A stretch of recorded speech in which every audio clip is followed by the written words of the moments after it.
නමෝ තස්ස භගවතෝ අරහතෝ සම්මා සම්බුද්දස්ස නමෝ තස්ස භගවතෝ අරහතෝ සම්මා සම්බුද්දස්ස නමෝ තස්ස භගවතෝ අරහතෝ සම්මා සම්බුද්දස්ස. ගෞරවනීය ස්වාමීන් වහන්සේලා වරක් ප්‍රමුඛ මහා සංඝරත්නයන් අවසරයි. අද අපි කතා කරන්නේ ඊයේ නවත්තපු තැන ඉඳලා ඒ චිත්ත දරූප මාතෘකාවෙම තවත් කායික ක්‍රියාකාරකම් කීපයක් පිළිබඳව. ඒ කතා කරන්නට කලින් අර පොඩි වැඩක් වෙලා තියෙනවා. ඒක තියෙනවා නම් විතරක් කරන්න හෑන්ඩවුට් එක. චිත්තජ රූප කියන මාතෘකාව යටතේ චිත්තජ රූප කියන මාතෘකාව යටතේ චිත්තජ කලාප අපි හඳුන්වනවා. චිත්තජ කලාප කියන හෑන්ඩවුට් එකේ අපි නම්බර වෙනස් කරානේ. ඒකේ 277 කියන මේකෙදී 277 කියන අංකය යටතේ නම්බර 3 බ්‍රහස්පතින්ද දුන්න හෑන්ඩවුට් එකේ 277 තුන්වෙනි එක ඊරිදිවිද අද්විඤ්ඤා සිත් හැර ඉතිරි අර්පණා සිත් වලින් අරූප විපාක සිද්ද හැර ඉරියව් වෙනස් කිරීමක් නොකරන නිසා සහ ශබ්ද උච්චාරයක් නොකරන නිසා චිත්තජ ලහුතාදී ද්වාදශක කියන එක ඒකාදශක කරගන්න. ඒකාදශක චිත්තජ ලහුතාදී ඒකාදශක කලාප පමණක් උපදවන බවටද යුක්තිය පෙනේ. ඊට පස්සේ ඒකෙම යන්න 280 ඒක ලහුතාදී ද්වාදශක කියන එක ලහුතාදී ඒකාදශක කරගන්න. 280 3 තියෙනවා ඒ විදිහම ඡේදයක්. ඒකේ තුන්වෙනි එකේ ලහුතාදී ද්වාදශක කියන එක ලහුතාදී ඒකාදශක කරගන්න. ඒක බෝල් කරලා ඇත්ත කළු පාටින්. ඒ දෙක පොඩි වෙනස්කමක් වෙලා තියෙනවා. ඒක හදාගන්න. එහෙනම් අද අපි යන්නේ චිත්තද රූප සම්බන්ධයෙන් තව පාඩමකට. අපි ඒක නම් කරලා ඇති ගායනයේ නර්තනයේ වාදනයේ. ගායනයේ වාදනයේ සහ නර්තනයේ කියන එක. එතනදී සාමාන්‍යයෙන් බුදුරජාණන් වහන්සේගේ සූත්‍රයක් තියෙනවා රුන්න සූත්‍රය කියලා.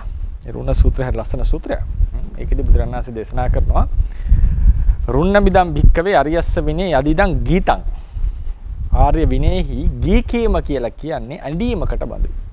ඇඬීමක් බඳුයි කියලා කියනවා. රුන්න මිදම් භික්කවේ අරියස්ස විනේ යදිදං ගීතං. උම්මත්තක මිදම් භික්කවේ අරියස්ස විනේ යදිදං නච්චං. නැටීම උමතු ක්‍රියාවක් බඳුයි. මේ ආර්ය විනයට සාපේක්ෂව. ඒකෙන් කියන්නේ ගිහියට ගී කියනවා නටනවත් බෑ කියන එක නෙවෙයි. ඒකෙන් ඔහුගේ ශික්ෂාපදයක් කැඩනවා කියන එකත් නෙවෙයි. ආර්ය විනයට සාපේක්ෂව බුදුපසේ බුදුමහරහතන් වහන්සේලාගේ සීලයට ගැත්තට පස්සේ සංසන්දනය කරනකොට උන්වහන්සේලා ගී කියනවා කියන එක දකින්නේ හැඬීමක් ලෙස, නටන එක දකින්නේ උමතු බවක් ලෙස. කෝමාරක මිදම් භික්කවේ අරියස්ස විනේ යදිදං අතිවේලං දන්ත විදංශක හසිතං. දංශ විදංශකේ දත් පෙන්නලා අතිවේලං කෙනෙක් වෙනවා ගොඩක් වෙලා අනවශ්‍ය වෙලා ප්‍රමාණයට ගොඩක් වෙලා සිනහසීම. ඒක අටුවාවේ දක්වනවා මේ හඬ නගා අත්පුඩි ගහ hina වෙනවා කියන එක මේ කියන්නේ කියලා. ඒක කෝමාරක මිදම් පොඩි ළමයි කරන එක. අපි දැකලා තියෙනවානේ මේ නේද පොඩි ළමයට මොන හරි දෙයක් සෙල්ලම් බඩුවක් දුන්නම hina වෙනවා. අම්මා තාත්තා දැක්කම hina වෙනවා කෑග් ගහනේ. අඬන. ඒතර අම්මලා තාත්තලා ලොකු ආදරයක් ඇති වෙනවා දරුවා කෙරෙහි. ඉතින් ඒ වගේ පොඩි ළමයි විසින් කළ යුතු දෙයක් තමයි ගොඩක් වෙලා සිනාසෙනවා කියන එක. ගොඩක් වෙලා සිනාසෙනවා කියන. තස්මාතිහ භික්කවේ නිසා මහණෙනි සේතු ඝාතෝ ගීතේ. ගීතේ සේතු ඝාතන. සේතු ඝාතනේ හේතු ඝාතනය කරන්න. සේතු ඝාතය කියලා කියන්නේ මුලිනුපුටා දබන්න කියන එක. හේතුපවා දුරු කරන්න. ඒ කියන්නේ ගීතය කියන්නේ ශබ්ද රූපේනේ. ඒ කියන්නේ විශේෂයෙන් ගත්තොත් ගීතයක් කියන්නේ ශබ්ද රූපයක්. නේද? එතකොට මේ ගීතය කියන ශබ්ද රූපේ උපදවනවා යම් යම් සිත් වලින්. එතකොට ශබ්ද රූපේ රූපය කියන එක ප්‍රහාණය කටයුත්තක්ද? රූපං අපහාතබ්බං. නේද? රූපය ප්‍රහාණය කටයුතු. හැබැයි තියෙනවා රාජ සංයුත්තේ එක එක පරියාවල් තියෙන රූපේ ප්‍රහාණය කටයුතු. රූපේ ප්‍රහාණය වල ගොඩක් තියෙනවා විදි වර්ග. తాවකාලික ප්‍රහාණය, සදාකාලික ප්‍රහාණය. නමුත් ප්‍රහාණය කියන එකේ ලොකු මාතෘකාවක්. කෙලින්ම ප්‍රතිපක්ෂ ධර්මයක් ගෙනල්ලා ආලෝකයෙන් අන්ධකාරයේ ප්‍රහාණය කියන එක තමයි චතුරාර්ය සත්‍ය කතාවේදී කියලා දෙන්නේ. නේද? සමුදය ප්‍රහාණය පහතබ්බං. දුක්ඛේ ප්‍රහාණය කටයුතු නෙවෙයි කියලා. අනුප්පාද ප්‍රහාණය යටතේ ඕන ධර්මයක් ප්‍රහාණය කළ හැකියි. ඒකනේ රූපය ප්‍රහාණය කරන්න කියලා බුදුරජාණන් දේශනා කරා. අනුප්පන්න රූපේ. රූපේ ප්‍රහාණය කරන ක්‍රමය තමයි රූපේ චන්දරාගය දුරු කිරීම. ඒක රූපේ ප්‍රහාණය වෙනවා. ඒ නිසා සාමාන්‍යයෙන් අපේ ශාසනයේ රූපය අප්‍රහාතව්‍යයි. ප්‍රහාණය නොකොට යුක්ත. ප්‍රහාණය කළ යුතු කෙලෙස්. එහෙනම් ගීත ගායනා කිරීමේ හේතුව ඝාතනය කරන්න. ගීත ගායනා කිරීමේ කාරණාව හේතුව ඝාතනය කරන්න කියන එකයි මේ කියලා තියෙන්නේ. ඊට පස්සේ සේතු ඝාතෝ නච්චේ නැටීමෙහි හේතු ඝාතනය කරන්න. නටනවා කියන එකේ හේතු දුරු කරන්න. අලං වූ ධම්මප්පමෝදිතානං සතං සිතං සිතමත්තාය. මෙතන ධම්මප්පමෝදිතානං කියලා කියන්නේ ප්‍රමෝද වෙන්න කරුණක් ඇති කරන. නැත්නම් ධර්ම සතුට කියන එක නෙවෙයි. මොන හරි හිනාවක් පහළ වෙන්න මොන හරි කරුණක් ඇති කල්හි අලං වූ ඒක ප්‍රමාණවත් කියලා කියනවා. යුත්තං අලං කියන්නේ තර යුත්තං කියන එක සුදුසුයි. ධම්මප්පමෝදිතානං සතං යම් කිසි ධර්ම කරුණක් නිසා ප්‍රමෝද වූ නුඹලට සතං කියලා එතන ගන්නේ මේ චට්ටි විභක්තිය සන්ත කියන පදේ සිතං සිතමත්තාය පොඩි හිනාවක් දක්වන. සතං කියන්නේ 100 නෙවෙයි එතන. එතන ගන්නේ සන්ත කියන පදේ චට්ටි විභක්තිය. සතං සන්ත කියන එකේ සතං කියලා විභක්තියක් තියෙනවා. චට්ටි බහුවචනය. චට්ටි තතුතු දෙකේම තියෙනවා. සතං සිතං සිතමත්තාය පොඩි හිනාවක් දක්වන. හිනා වුණාට ගැටලුවක් නැහැ කියන එකක් තියෙනවා. එතකොට මේ තමයි බුදුරජාණන් වහන්සේ දක්වපු අදහස. මම වාක්‍ය ඊළඟට ඡේදය කියවන්න සිංහල ලියපු. ඉහත සූත්‍රයට අනුව තථාගතයන් වහන්සේ ආර්ය විනයට අනුව ගී කීම හැඬීමක් ලෙසත් නැටීම මුතුවන්ගේ ක්‍රියාවක් ලෙසත් දත් පෙන්නමින් අත්පුඩි ගසමින් හඬ නගමින් ප්‍රමාණ ඉක්මවා සිනාසීම අටුවා හැටියට කුඩා දරුවන් විසින් කළ යුතු ක්‍රියාවක් ලෙස හඳුන්වා ඇත. එම නිසා භික්ෂුන් විසින් ගී කීමේ හේතුවද ඇඬීමේ හේතුවද ප්‍රහාණය කළ යුතු බව දේශනා කරන ලදී. සිනහව සම්බන්ධයෙන් යම් කිසි සතුටට හේතු වන කරුණක් ඇති වූ කල්හි සිනාසීම මාත්‍රයක් පමණ සිදු කිරීමට සුදුසු බව දක්වන ලදී. සිනාහෙන්න සුදුසුයි. සිනාසෙනවා. බුදුරජාණන් වහන්සේ සිනාසිලා තියෙනවා. සිනාසින සුදුසු බව දක්වලා තියෙනවා. එම සූත්‍රයේ අටුවාව මෙහිදී දත් අග පෙනෙනසේ තමන් සතුටු බව දක්වන ආකාරයෙන් සිනාසීම අනුදැන වදාළ බව ප්‍රකාශ කරයි. ඒ කියන්නේ දත් ටික අග පෙන්නලා අර හසිත කියලා අපි කතා කරේ. ඒ වගේ සිත හසිත දෙකෙන් hina වුණාට ගැටලුවක් නැහැ. සිනාට වුණා ප්‍රශ්නයක් නැහැ. සිනා නුණා කියලා ගැටලුවක් නැහැ. සිනා වෙන අනිවාර්ය නැහැ. ඉතින් සිනාසුණාට ගැටලුවක් නැහැ. විනය පරියට අනුව ගමට පිවිස ඇති කල්ලි භික්ෂුවක් සිනාව උපදවන කාරණයක් ඇති කල්ලි මද හඬක් නැගිටසේ සිනාප්සි මූද වර්ධන වේ නේද? ඒක පොඩි හිනාවක් වුණා කියලා. ඒ කියන්නේ මහා උජ්ජග්ගිකාය කියලා කියන්නේ නිකන් නේද? මහා හයියෙන් ලොකු හඬ නගා හිනා වුණොත් ඇවැත් තියෙනවා. මේ විහාරය ඇතුලේ ඇවැත් නැහැ නෙවෙයි නුසුදුසුයි. හැබැයි ගමේදී එහෙම ලොකු හඬ නගලා අර කොක් හඬලා සිනාසුනොත් එහෙම නේද? ඒක ආපත්‍යක් සිද්ධ වෙනවා.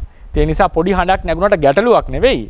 කියන්නේ ධාතු හඬක් නැගිනු ගමන් විශ්වට අකපක් වෙන්නේ නැහැ. ඒක ලොකු හඬක් වෙන්න බෑ. ලොකු නිකන් ද්වාදස රියන් වලින් එහාට යනනේ. ලොකු හඬක් වුණොත් එහෙම ගොඩක් කොටින්ම කතා කරන්නත් බෑනේ. ධර්ම දේශනා කරන අවස්ථාවක් හැර තව භික්ෂුවකට කතා කරනකොටත් නේද රියන් 12ට එහා හඬ සාමාන්‍ය රියන් 9කදී පැහැදිලිව ඇහෙනවා. රියන් 12දී ඇහෙන්නේ නැහැ මොකද්ද කියන්නේ කියලා. නමුත් හඬ ඇහෙනවා නේද? ඊට එහා හඬ ඇහෙන්න සුදුසු නැහැ කියලා කියන්නේ භික්ෂුවකට. එකිනෙකා කතා කරනකොට. ඒ නිසා ඒවා අර සංවරයේ තියෙන කාරණා.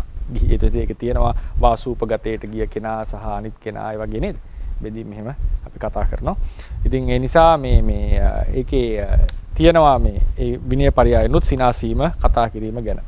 ඒක සූත්‍රයක් තියෙනවා මේ උජ්ජාන සංඤී කියලා සූත්‍රයක්. බුදුරජාණන් වහන්සේ සිනාසීපු සූත්‍රයක්. උජ්ජාන සංඤී නෙමෙයි සංඤී කියලා තමයි මේ ත්‍රිපිටකයේ තියෙන එක. සුත්තං. මෙහෙම ටයිප් කරාම චට්ට සංගායන හොයාගන්න පුළුවන්. මට මතකයි සංයුත්ත නිකායේ තියෙන එක. උජ්ජාන සංඤී සූත්‍රය. උජ්ජාන සංඤී කියලා කියන්නේ උජ්ජායන්ති කීයන්ති කියලා කියන්නේ නේද? විපාචෙන්ති උජ්ජායන්ති කියලා කියන්නේ නිතරම අර දොස් දකින්නවා නිකන් චෝදනා කරනවා නිකන් වැරදි පෙන්නනවා වගේ. උජ්ජාන සංඤී. ඉතින් දෙවිවරු කොටසක් ඉන්නා උජ්ජාන සංඤී. ඒක නිවැරම දිව්‍ය ලෝකයක් නෙවෙයි. දෙවිවරු ටිකක් දොස් දකින්න අනිත් අය. මිනිස්සු අතරත් ඉන්නව නේද? උජ්ජාන සංඤී. ඉතින් මේ දෙවියෝ බුදුරජාණන් වහන්සේ කෙරෙහි පොඩි අමනාපයකටපත් වුණා. මොකක්ද අමනාපය? මේ ශ්‍රමණ භවත් ගෞතමයෝ භික්ෂූන්ට කියනවා පංසකූල සිවුරු දරන්න. තමන් හැබැයි හොඳ ගෘහපතියන් පූජා කරන හොඳ ලස්සන පිරිසිදු සිවුරු දරනවා. භික්ෂූන්ට කියන පිණ්ඩපාතයෙන් යැපෙන රූක්ෂ ආහාර වලින් දුතාංග ආරක්ෂා කරගන්න. හැබැයි තමන් නම් රජ්ජුරුව දෙන භෝජන, සිටුවරු දෙන භෝජන හොඳ ඒවා වළඳනවා. ගුහාවල රුක් මුල් වල ඉන්න කියනවා. අනන්තර වල තමන් ඉන්නේ නිකන් පූර්වාරාමේ, ජේතවනාරාම වගේ මහා දිව්‍ය විමාන වගේ තැන්වල. මේ අර වැසිකිළිය පවා කියලානේ විශේෂ ගන්ධකුත් මේක දිව්‍ය විමානයක් වගේ කියලානේ. රාහුල ස්වාමීන් වහන්සේ හිටි මල් මාලා පවා දාලා තියලා කියලානේ කියන්නේ හැමතිස්සෙම. ඉතින් ඒ වගේ නිසා මේක නිකන් මේ කියන දේ නෙවෙයිනේ කරන්නේ කට්ටියකට එකක් කියලා ශිෂ්‍යයන්ට එකක් කියලා Taman නිකන් රජුරුව වගේ ඉන්නවා කියලා ලොකු චෝදනාවක්. බැලු බැලමට චෝදනාව හරි. නමුත් ඉතින් බුදුරජාණන් වහන්සේ කරන්නේ ඒක උන්වහන්සේ සියලු කෙලෙස් දුරු කරලා සහ ඒකේ අර්ථ ගොඩක්නේ බුදුවරයෙක් යමක් කරන්නේ ගොඩාක් හිතලා. ඒක අපි වගේ එකපාරට ආවට ගියාවට කරන්නේ නැහැ. මිනිස්සුන්ගේ ලැබෙන පින නේද? ඒ ඔක්කොම ගොඩාක් හිතලා තමයි මේ දේ කරන්නේ. ඊට පස්සේ ඇවිල්ලා බුදුරජාණන් වහන්සේ ඉස්සරහාම අහසේ ඉඳලා සාමාන්‍යයෙන් ආවොත් එහෙම නේද? පහලට බැහැලා වන්දනා කරලා එකමත්තන් ටිතෝනේ කතාව යන්නේ. මේ අහසේ ඉඳලම උඩ ඉඳලම කතාවද. උඩ ඉඳලම කයිනුත් අගෞරවගෙන වචනෙනුත් කියනවා ඔබ වහන්සේ හරියට මේ කුරුළු වැද්දෙක් වගේ. කුරුළු වැද්දා මොකද කරන්නේ මේ කේක වෙස්මවමව ගිහලා කුරුල්ලෝ අල්ල ගන්නවා වගේ කේක මේ ලස්සන කතා නම් කියනවා ලෝකෙට ඈ භික්ෂුන් වහන්සේ නමුත් ඔබ වහන්සේ දෙ එකක්වත් කරන්නේ නැහැ කියලා චෝදනා කරනවා. ඊට පස්සේ මොකද වුනේ? බුදුරජාණන් වහන්සේ දේශනා කරනවා ඒ වගේ චෝදනාවක් ලබන්න මම සුදුසු කෙනෙක් නෙවෙයි කියලා ලොකු ධර්මයක් කියන්නේ නැහැ. ඒ කරුණ පැහැදිලි කරනවා. එහෙම ගන්න නෙවෙයි. ඊට පස්සේ මේකට ඒක නිකන් වැටහෙනවා අපි වැරදක් කරා කියලා. ඊට පස්සේ අන්තිමට මේ අනේ ස්වාමීනි සමා වෙන්න අර කියන්නේ යතා මූලං යතා බාලං අච්චයන් අජ්ජගමා නේද? අච්චාගම අපි වරදටපත් වුණා අපි අතින් වරදක් වුණා අපේ වරද දැකලා සමා වෙන්න කියලා බිම දන ගහලා දැන් වන්දනා කරනවා. මේ කට්ටිය සමාවිල්ලනකොට බුදුරජාණන් වහන්සේ hina වෙනවා. අද කාලේ අර කියන්නේ නිකන් හරියාද නැත්නම් වචන තියෙනව නේද? එක එක ඒ හිනක හරිනේ වචන තියෙන. ඊට පස්සේ මේ hina වුණා. උනාට දත්තක පෙන්නලා සිනාසුණා. මේකෙන් තව කිපුණා. මොකද උනේ? තව කිපිලා ආයෙත් ගිහිල්ලා බනින්න පටන් ගත්තා. මොකද්ද ඔබ වහන්සේ සමාව ගන්න ගියාම ඒකටත් hina වෙනවනේ කියලා බනින්න පටන් ගත්තා. ඈ කියන්නේ සමාවක් දෙන්නේ නැත්තම් මොකද්ද ඔය තරහ හිතේ තියන් ඉන්නවනේ. ඒ කියන්නේ සමාව දෙන්න බැරි කියලා දැන් චෝදනා කරනවා. කොහොමයි වෛරය හිතේ තියාගෙන කොහොමද කියලා ආයෙ චෝදනා කරනවා. ඉතින් අටුවා කියන බුදුරජාණන් වහන්සේ මේ කරේ මේ තමන්ගේ තථාගත බලය දක්වලා මේ කට්ටියට සමාව දෙන්න. මොකද හේතුව සාමාන්‍ය ස්වභාවයෙන් සමාව ගන්න කැමති කට්ටියක් නෙවෙයිලු. මේ කට්ටියගේ හැටි සාමාන්‍යයෙන් අර දන්න නොදන්න හැම දෙයක් ගැනම හිතන්නේ බලන්නේ නැතුව චෝදනා කරනවා. ඒ කියන්නේ අනිත් අයගේ හිත බලලා තථාගතයන් වහන්සේගේ හිත බලන්න බෑ. එහෙම නොබලත් මේ අනිත් අයක සමානයි කියලා දැන් වෙන මිනිස්සු කරොත් එහෙමනේ. වෙන මිනිහෙක් කෙනෙක් කියනවා අනිත් අයට කරන්න කියලා තමන් කරන්නේ නැහැනේ. ඒතර අපි ඒක චෝදනාවට ලක් වෙනවනේ. බුදුරජාණන් වහන්සේගේ ඒක ගොඩාක් අර්ථ දැකලානේ ඔය තියෙදි සිද්ධ කරන්නේ නේද? බුදුවරයෙක් කිව්වම ඉතින් දන් හැන්දක් බෙදීම් පවා ඉතින් ලොකු දෙයක් නේ ශාසනය හැටි. ඒ නිසා ඒ වගේ මේක නිසා අර ගොඩාක් ගැඹුරට හිතන්නේ නැතුව චෝදනා කරන පිරිසක් සහ ඒක ස්වභාවයක නිසා ටිකක් තව ටිකක් පොඩි අවවාදයක් දෙන්න ඕනේ කියන මාතෘකාවත් සහ උන්වහන්සේගේ ඒ ගුණය තවත් ප්‍රකට කරවලම සමාව දෙන්න ඕනේ කියලා හිනාවනේ. ඊට පස්සේ දැන් කොළරම කේන්ති කියලා දැන් ආයෙ බනින්න. මේ තියෙනවා පටන් ගත්තා. ඔහොම පුළුවන් අය කියන්නේ කේන්ති හිතේ තියාගෙන කියලා. සමාව ගත්තම සමාව දෙන්නේ නැහැ කියලා. ඉතින් උන්වහන්සේ මොනවත් කිව්වේ නැහැ hina වුණ එක කරේ. හරිනේ තථාගතයන් වහන්සේ සමාව දෙන්නම තමයි ඉතින් බුදුන්වහන්සේ මහා කරුණිකයි. ඊට පස්සේ මොකද උනේ? බුදුරජාණන් වහන්සේ ඊට පස්සේ කිව්වා මේ සමාව වැරදි කරන්නේ නැති අය ඉන්නවා කියලා වරදවල් සිද්ධ වෙන්නේ නැති අය ඉන්නවා කියලා ලස්සන ගාථා. ඊට පස්සේ අහනවා කවුද එහෙම වරදවල් කරන්නේ නැත්තේ? කාටද ඒ වගේ අඩුපාඩු වෙන්නේ නැත්තේ? කියලා බුදුරජාණන් වහන්සේ තමන් වහන්සේ ගැන කියලා ඒ දෙවියන්ට සමාව ලබා දෙනවා. ඒ නිසා මේ සිනාසීම කියන එක මේ අපි තව එකක් තමයි මිනිස්සෙක් hina වුණ පමණින් මොන වගේ අර්ථ උඩ මේක hina වුණාද මොන වගේ අර්ථයකින් සිනාසුණාද කියන එක තව විමසන්නට ඕනේ කරුණක්. ඉතින් බුදුරජාණන් වහන්සේ සිනාසීලා තියෙනවා කියන එක තමයි මට කියන්නට අවශ්‍ය උනේ. ථේරවාදයේ හැටියට දත් පෙන්නා සිනාසුණා කියන තමයි කියන්නේ. ඉතින් ඒකෙදී දැන් මේ රුන්න සූත්‍රයේදී වගේ හඬ නගලා මේ බඩල්ලකින් hina වෙන එකක් නෙවෙයි. දැන් මේකෙදී සිනහව කියන එක අපි සිනහ වර්ග 6ක් කිය කතා කරන්නේ. සිනහ වර්ග 6න් සමහර සින අනිවාර්යෙන් පැහැදිලි ලෝභ මූල සිතෙන්මයි සිද්ධ වෙන්නේ. සමහර සින කුසල සිතුනුත් කරන්නට පුළුවන්. සමහර සින ක්‍රියා සිතෙන් කරන්නට පුළුවන්. ඉතින් මෙතන කතා කරන මේ බොහෝ වේලාවක් අත්පුඩි ගසමින් හඬ නගමින් ප්‍රමාණ ඉක්මවා සිනාසීම අනිවාර්යෙන් ලෝභ මූල සිතෙන්මයි. ඒක පැහැදිලි. නේද? ඒක ප්‍රකටයි. ඉතින් අපි මෙතන අවධානය දෙන්නේ මේ රුන්න සූත්‍රයට අනුව ගී කීම, ගායනය, ඊට පස්සේ නර්තනය.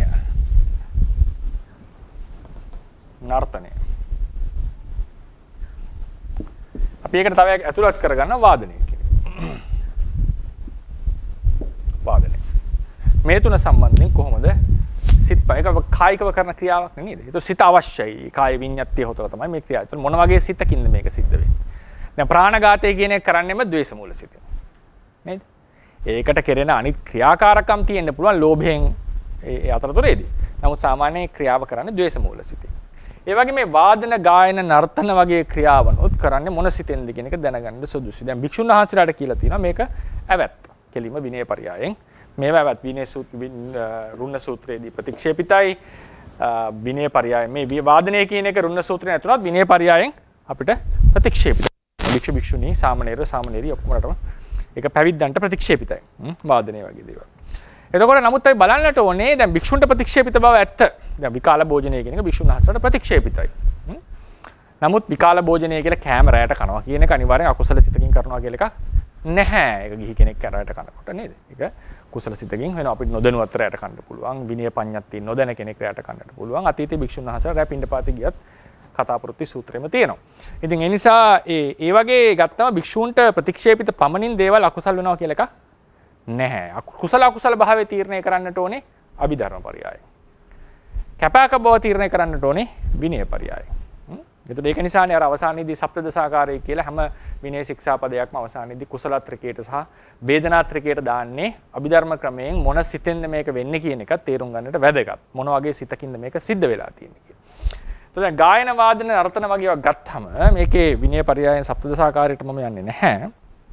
අපි ගත්තම කොහොම මොන සිත්වලින්ද මේක සිද්ධ වෙන්නේ කියන එක බලන්නට ඕනේ. වාදනය කියන එක ගත්තම පැහැදිලිවම ලෝභ මූල සිතින් වෙන්න පුළුවන්. හොඳ ලස්සන සින්දුවක් කියමින් විනෝද වෙමින් යනවා. ඒක වාදනය අකුසල ලෝභ මූල සිත් වලින් වෙනවා අනිවාර්යයෙන්. ඊට පස්සේ මේ ජවන සිත් වලින් මේක සිද්ධ කරන්නේ නේද? ලෝභ මූල සිතින් වෙනවා. ඊට පස්සේ අපි තුමු දුක්ඛිත දෙයක් වාදනය කරනවා කියලා. විරහාවක්. දැන් ඔන්න සමහරවල් නැති වුණාම ආදරය කරන කෙනෙක් නැති වෙච්ච වෙලාවක නේද? වාදනයක් කරන්නට පුළුවන් දුක්ඛිත විදියට. ඒතර ඒක අපිට ද්වේෂ මූල සිතුනුත් මේක සිද්ධ කළ හැකියි. අපිට ඒක ද්වේෂ මූල සිතින් කරන්න පුළුවන් ඒ විරහව. දැන් ඊට පස්සේ අපිට එනවා ධම්මසංගණී අටුවාවේ ඊට පස්සේ ඒ වගේම සතුරු සිතින් අපි කියමු දෙවෙනි පිටුවට යන්න මේකේ. මම මේ ඊයේ දීපු එකේම කොටසක් තියෙනවා මේ රෙෆරන්ස් එකක් දීපු නිසා ආයෙම ඒක print කරා. ඒක පාවිච්චි කරන අලුත් එක. අලුත් එක පාවිච්චි කරන හොඳයි. විනෝද වීම වාදනය කරනකොට සෝමනස්ස ලෝභ මූල සිතේ නේද? සමහර ලාට ඉතින් ගහන වාදනය කරනවා සල්ලි හොයන්න එයාට විනෝදයක් නැහැ. ඉතින් මහන්සි සල්ලි හොයන්න ඒක කරනකොට උපේක්ඛා සාගත ලෝභ මූල සිතින් ඒක කරන්නට පුළුවන්. ඒ වගේම එපා වෙලා කරනකොට ශෝකයෙන් බරිතව කරනකොට අර සම්පප්පලාපේ වගේ සම්පප්පලාපයත් එහෙමනේ. දැන් ඔන්න කවුරු හරි සම්පප්පලාප කතාව කියාගෙන ඉන්නකොට අගට යනකොට එක්කෙනෙක් කියලා ආයෙ මුලින්ම පටන් ගන්න ගියාම මොන කරදරයක්ද කියලා ආපහු කරනකොට ඒක දෝමනස්ස සිතින් සිද්ධ වෙනවා.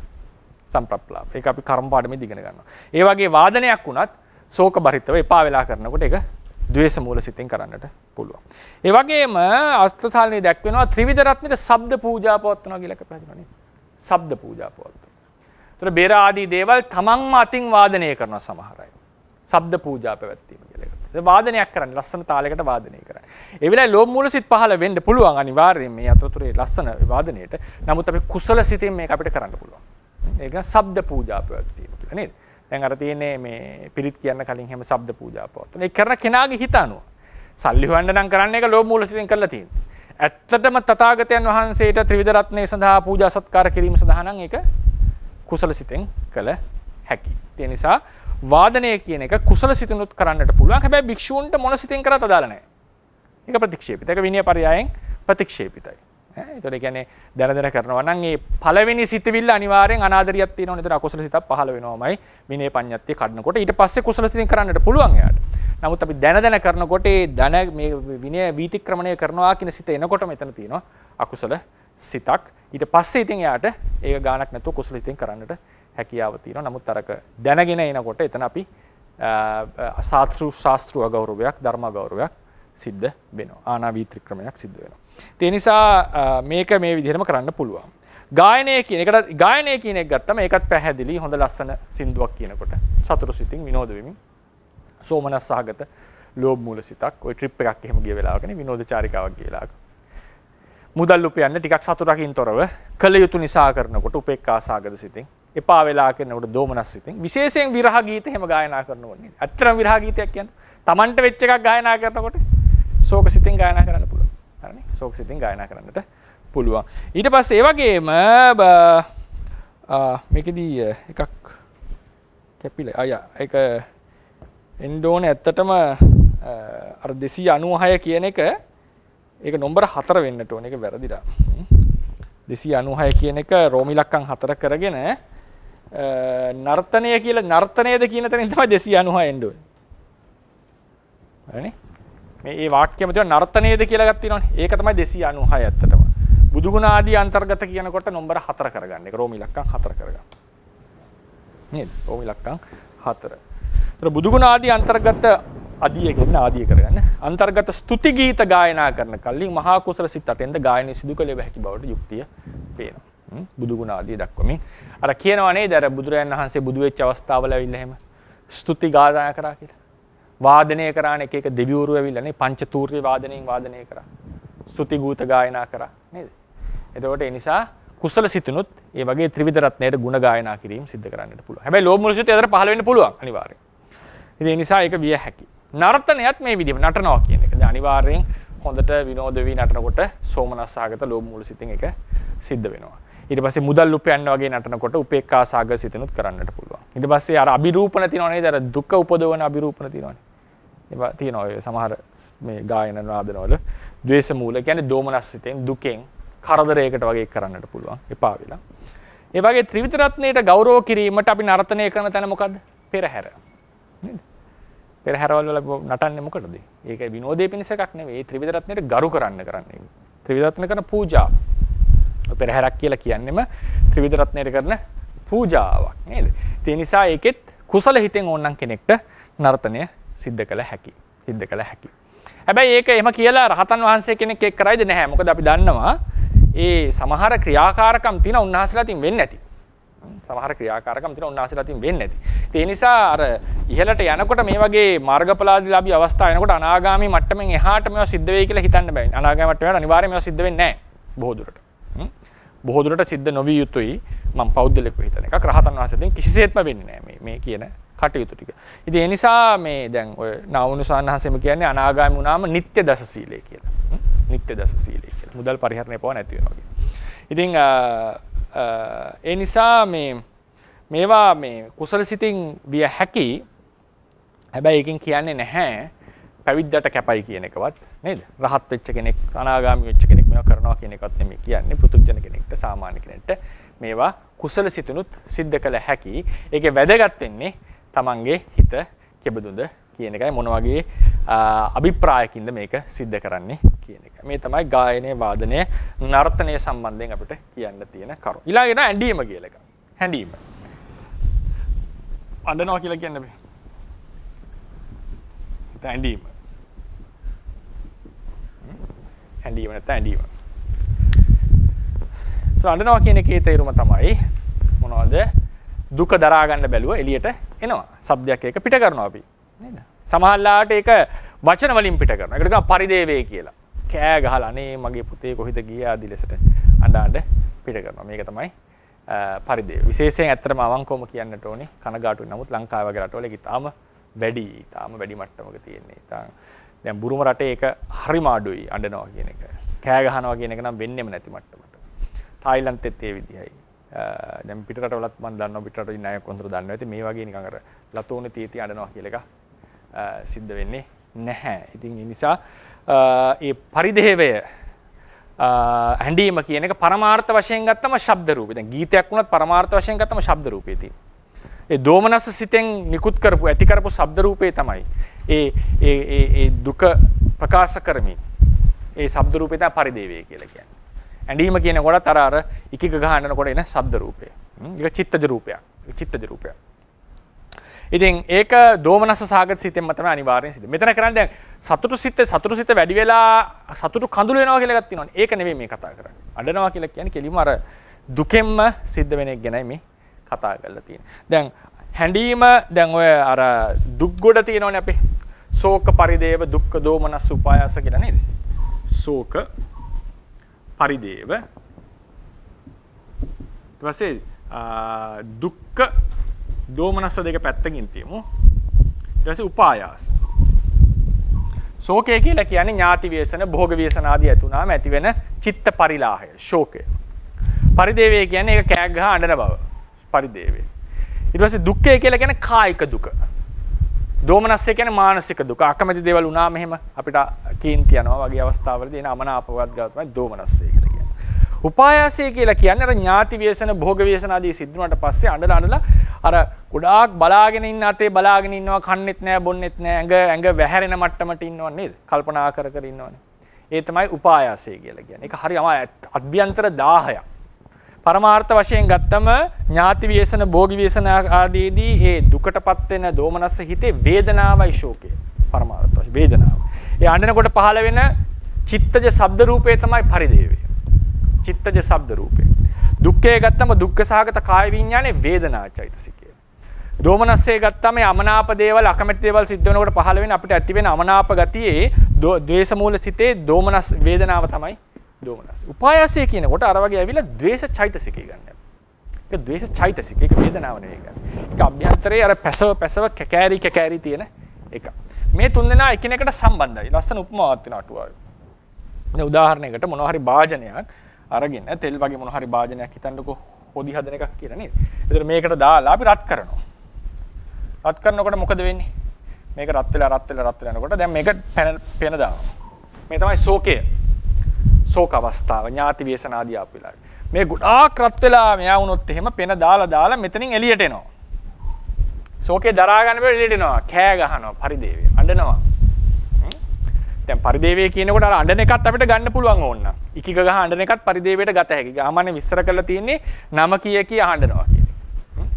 එතකොට මේ විදිහට මේ පරිදේවය ශෝකේ දරා ගන්න එළියට එනවා. දැන් බලන්න මොකද වෙන්නේ? මේක දැන් දිගටම රත් කරගෙන ගියොත් උපයය දන්නවා. මොකද වෙන්නේ? මුළු භාජනයම හිස්සෙනවද? නෑ, මේකේ උඩට ඇවිල්ලා යම් කොටසක් එළියට ගියාට පස්සේ ඉතිරි වෙනවා යම් කිටි ටිකක්. ඒක රත් වෙලා එළියට ගියාට පස්සේ එළියට යන්න පුළුවන් ප්‍රමාණය ගිහිල්ලා යම් කිටි කොටක් ඉතිරි වෙලා ඒක ඇතුළෙම කැකෑරි තියෙනවා. ඒ වගේ තමයි උපායාසය. අඬලා ඉවර වෙලා සමහර දුක පිට කරගත්තම සමහරට හරියනවා. සමහරුන්ට එහෙම වෙන්නේ නෑ. දුක පිට කරලත් ඒක අභ්‍යන්තරේ රැඳෙනවා. අවුරුදු ගණන්, මාස ගණන් මේ දිගින් දිගට මේක කැකෑරි තියෙනවා. හරි හොඳ කරන්න අමාරු දෙයක් උපායාසය ආවට පස්සේ. කණ්ඩ හිතෙන්නේ නැහැ. බොණ්ඩ හිතෙන්නේ නැහැ. බලාගත්තානේ බලාගෙන ඉන්නවා. කිසි වැඩක් කරන්න හිතෙන්නේ නැහැ. මේ තමයි උපායාසයේ ලක්ෂණය. උපායාසයේ ලක්ෂණය. සමහරු දිවිනහා ගැනීම පවකම. සමහරු උමුතු බවට පත් වෙන්නට පුළුවන්. ලෙඩ රෝග හැදෙන්නට පුළුවන්. ඒ කියන්නේ කෙලෙස් සමුත්ථාන රෝග හැදෙන්නට පුළුවන්. මේ වගේ දේවල් තමයි උපායාසය. ඉතින් ඒකේ තියෙන මේ හඬන අවස්ථාව තමයි පරිදේවය. ඒක චිත්තජ රූපයක්. ඒ හඬ ඒක අනිවාර්යෙන් ඇති කරවලා තියෙන්නේ දෝමනස්ස සහගත සිතෙන්. ඒක දෝමනස්ස සහගත සිතෙන්මයි. ඒ නිසා තමයි ඒක මෙතන නම් කරලා තියෙන්නේ. අඬනකොට මේක කඳුළු වේම පමණක් නෙවෙයි මං කියන්නේ. දැන් කඳුළු වෙනකන් hina වෙන එකක් ගැනත් අපි කිව්වනේ. නේද? ඒ නිසා කඳුළු වෙන පමණ නෙවෙයි හැදීක මේ අඬනවා කියලා කියන්නේ දුක දරා ගන්න බැරුව එක ගහ අඬනවා කියන එකයි මේ කතා කරලා තියෙන්නේ. ඊට පස්සේ මම තුන්වෙනි පිටුවේ දක්වලා තියෙනවා වැදගත් කියලා කොටසක්. වැදගත් ඉහතින් දක්වා ඇති සිනහව තුන්වෙනි පිටුව වැදගත්. ඉහතින් දක්වා ඇති සිනහව ගායනයේ, වාදනයේ, නර්තනයේ සහ ඇඬීම යන ක්‍රියා සිදු කරන මනෝද්වාරික චිත්ත වීතිවල ඇති මනෝද්වාරාවජන සිතෙන්ද විඤ්ඤාප්ති රූප සහිත චිත්තද රූප පුදන බව දත යුතුය. එබැවින් එම සිත් ගණනය කිරීමේදී මනෝද්වාරාවජන සිතද ඇතුළත් කරගත යුතු බව පෙනේ. ඒ කියන්නේ ඒක ස්ථිරවම අපිට නිගමනයක් දෙන්න පුළුවන්. ඒ ටික ඇතුළත් කරගත යුතුයි. මොකද හේතුව මේක අපි දැන් උදාහරණයකට කාය කර්ම මනෝද්වාරාවජනෙන් ඇති කරන එක කාය කර්ම ආදී ලෙස ගන්නවා කියන එක තමයි තේරවාදයේ අදහස. ඒ නිසා ඒ හිතත් එක්ක මේ ගන්න. මොකද ඒක දක්වන්නේ නැත්නම් ඒක හැම දෙයකටම පොදුයිනේ. හැම ක්‍රියාවකටම ඒක පොදුයිනේ. ඒ සමුතුන් ඒක දක්වන්නට ඕනේ නැහැ. ඒ නිසා දක්වලා නැහැ. නමුත් මනෝද්වාරාවජන සිත ඇතුළත් කරගන්නට ඕනේ මේ සිත්. ඒතර සිනහා පහල කරන සිත් 13ක් කියන්න පුළුවන් 14ක් කිව්වත් හරියි. නේද? හැඬීම ආදී නර්ත ගායන වාදන නර්තන කරන්න පුළුවන් මහා කුසල සිත් 8න් කවදාවත් ක්‍රියා සිත් වලින් කෙරෙන්නේ නැහැ. ගායන වාදන නර්තන වගේ ඒවා. ඒක කුසල සිත් 8න් කෙරෙන්න පුළුවන්, ලෝභ මූල සිත් 8න් කෙරෙන්නට පුළුවන්, ද්වේෂ මූල සිත් වලිනුත් කෙරෙන්නට පුළුවන්. ඒ නිසා ඒවා මෝහ මූල සිත් වලිනුත් විය හැකි. මෝහ මූල සිත් වලිනුත් විය හැකි බවක් පේනවා ඒවා. ඊට පස්සේ ඇඬීමත් ද්වේෂ මූල සිත් හා මනෝද්වාරාවජන සිතෙන් තමයි සිද්ධ වෙන්නේ. මොකද මෝහ මූල සිතෙන් වෙන්න පුළුවන් කියලා කියන්නේ දැන් ඔය හොරකම වගේ එකක් මෝහ මූල සිත් දෙකෙන් වෙනවා. නේද? සම්පප්පලාපාදී සිද්ධ වෙන බව ධර්මයේ දක්වනවා. ඒ නිසා මේ හැඬීම් ආදී ගායන නර්තනත් ඒ විදිහටම විය හැකියි. ඔය තමයි අපිට ගායනයේ වාදනයේ නර්තනය හැඬීම කියන මාතෘකා ටික ගැන කතා කරන්නට තියෙන්නේ. මේවා සිතෙන් ඇති කරවන්නා වූ ක්‍රියා ඉබේ සිද්ධ වෙන දේවල් නෙවෙයි. ඒව ඇති කරවන්නේ මොන සිත් වලින්ද කියන එක අපි දැන් කතා කරන්න යනවා. දැන් ඊළඟට අපිට තියෙන්නේ හුස්ම ගැනීම කියන මාතෘකාව. හුස්ම ගැනීම.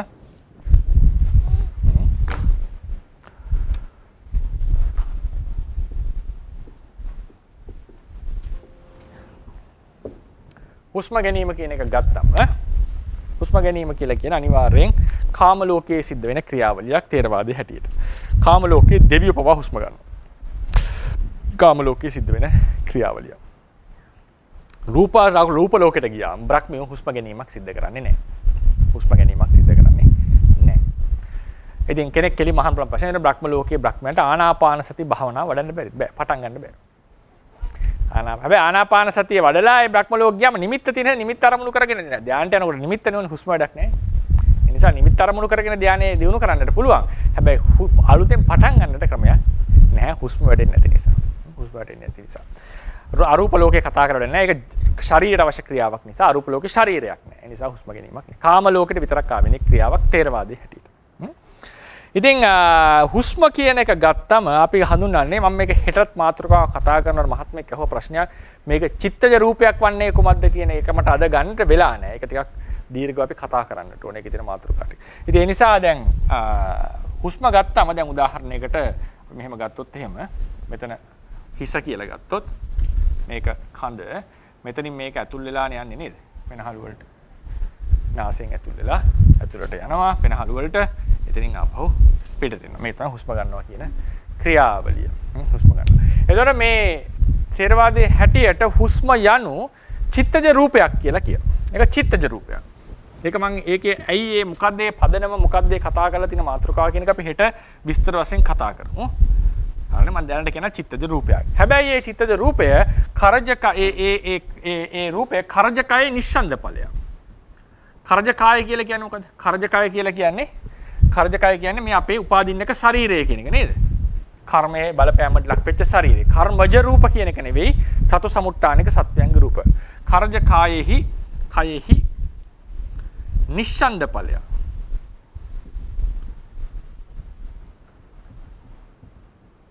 නිශ්ශන්ද ඵලයක්. ඒ කියන්නේ ඒකේ නැතුව වෙන්නේ නැහැ කියන එක. කරජකය නැතුව වෙන්නේ නැහැ. කරජකය අසුරු කරගෙන තමයි මේ හුස්ම ගැනීම සිද්ධ වෙන්නේ. හුස්ම ගැනීම කියන ක්‍රියාවලිය සිද්ධ වෙන්නේ කරජකය ඇසුරු කරගෙන. දැන් හුස්ම ගැනීම කියන ක්‍රියාවලියේදී අපිට බලන්න වෙනවා ඇතුළට යන පිටට එන හුස්ම කියන එක එකක්. මේ සිද්ධ වෙන ක්‍රියාවලිය කියන එක තව එකක්. මේ සිද්ධ වෙන ක්‍රියාවලිය කියන එක තව එකක්. ඇතුළට පිටට යන හුස්ම කියන එක තව එකක්. මේ දෙක අපිට සලකන්නට වෙනවා. ඉතින් මේ දෙකම සිද්ධ වෙන්නේ කරජකය ඇසුරු කරගෙන. මේ රූපකයක් නැත්තම් මේක සිද්ධ වෙන්නේ නැහැ. කෙනෙක්ට අහන්න පුළුවන් ඉතින් ඕන චිත්තජ රූපයක් පහළ වෙන්නේ රූපකයක් ඇසුරු කරගෙන කියලා. නමුත් ඒක විශේෂයෙන්ම අර මේ ක්‍රියාවලියක් ලෙස සිද්ධ වෙන නිසා මේක කය ඇසුරු කරගෙන පවතිනවා කියන එක ප්‍රකටයි. ඒ නිසා විශේෂයෙන් දැන් ආනාපාන සතිය වඩලා කෙලින්ම යනවනේ විදර්ශනාවට.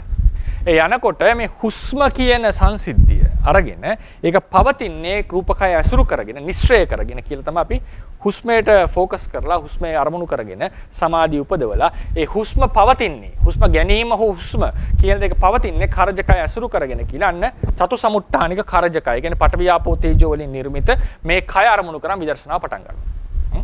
ඒ කියන්නේ හුස්ම පවතින්නේ කවරක් නිශ්චය කොටගෙනද කියලා බලනවා. ඒ පවතින්නේ රූපකය නිශ්චය කරගෙන. ඊට රූපකයට අපි හැරනවා විදර්ශනාවේදී නාම රූප ඊට පස්සේ රූපය පරිග්‍රහ කරලා ඒක බලපු නාමය අරමුණු කරගෙන අපි ඉදිරියට යන්නට පුළුවන්.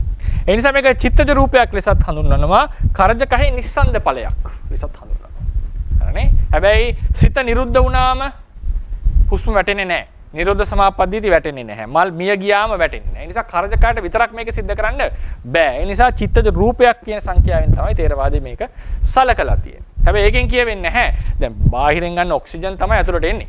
දැන් බාහිර විස වායුවක් තිබුණොත් ආග්‍රහණය කරා මැරෙන්නේ ඒකනේ. කය ඇතුළෙම නම් නිපද වෙන්නේ වතුර යට ඉන්න මිනිස්සුන්ට හුස්ම ගන්න පුළුවන් වෙන්නේ. ඒ නිසා බාහිරෙන් අභ්‍යන්තරයට අභ්‍යන්තරයෙන් බාහිරට එන ඍතුජ වායුව මේකේ තියෙනවා. ඍතුජ වායුව මේකේ තියෙනවා. නමුත් ඒක අපි චිත්තද රූපයක් ලෙස කතා කරන එක ගැන මම විශ්ලේෂණයක් කරන්නම් හෙට දවසේදී සම්පූර්ණ දවසම අරගෙන මොකද්ද මේ කතා කරන මාතෘකාව කියලා. අද අපි බලන්නේ මොන වගේ සිද්ධ මේකට බලපාලා තියෙන. මොන වගේ අවස්ථාවලද සත්‍යය හුස්ම ගන්නේ නැත්තේ ආදී කතා ටික. ඒතර මේක ඇතුළට යනවා එළියට. දැන් මේ හුස්ම කියන එක තව විශේෂ සිද්ධියක් තමයි අපේ ශරීරයේ තියෙන. ඒක අපි භාවනාවටත් යම් ක්‍රමයකින් වැදගත් වෙනවා.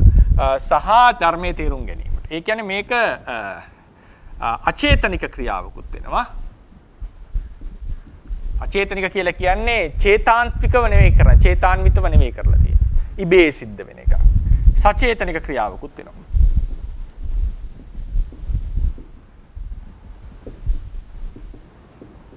සචේතනික ක්‍රියාවකුයි අචේතනික ක්‍රියාව කියන දෙකම සිද්ධ වෙනවා. හුස්ම කියන එක. නේද?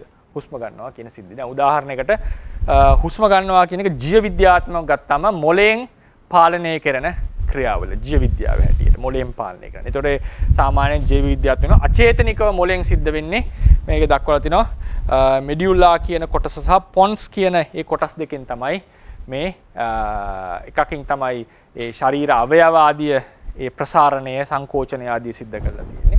අනිත් එක පොන්ස් කියන එකෙන් තමයි කොච්චර වේගකින්ද මේ සිද්ධ වෙන්නේ.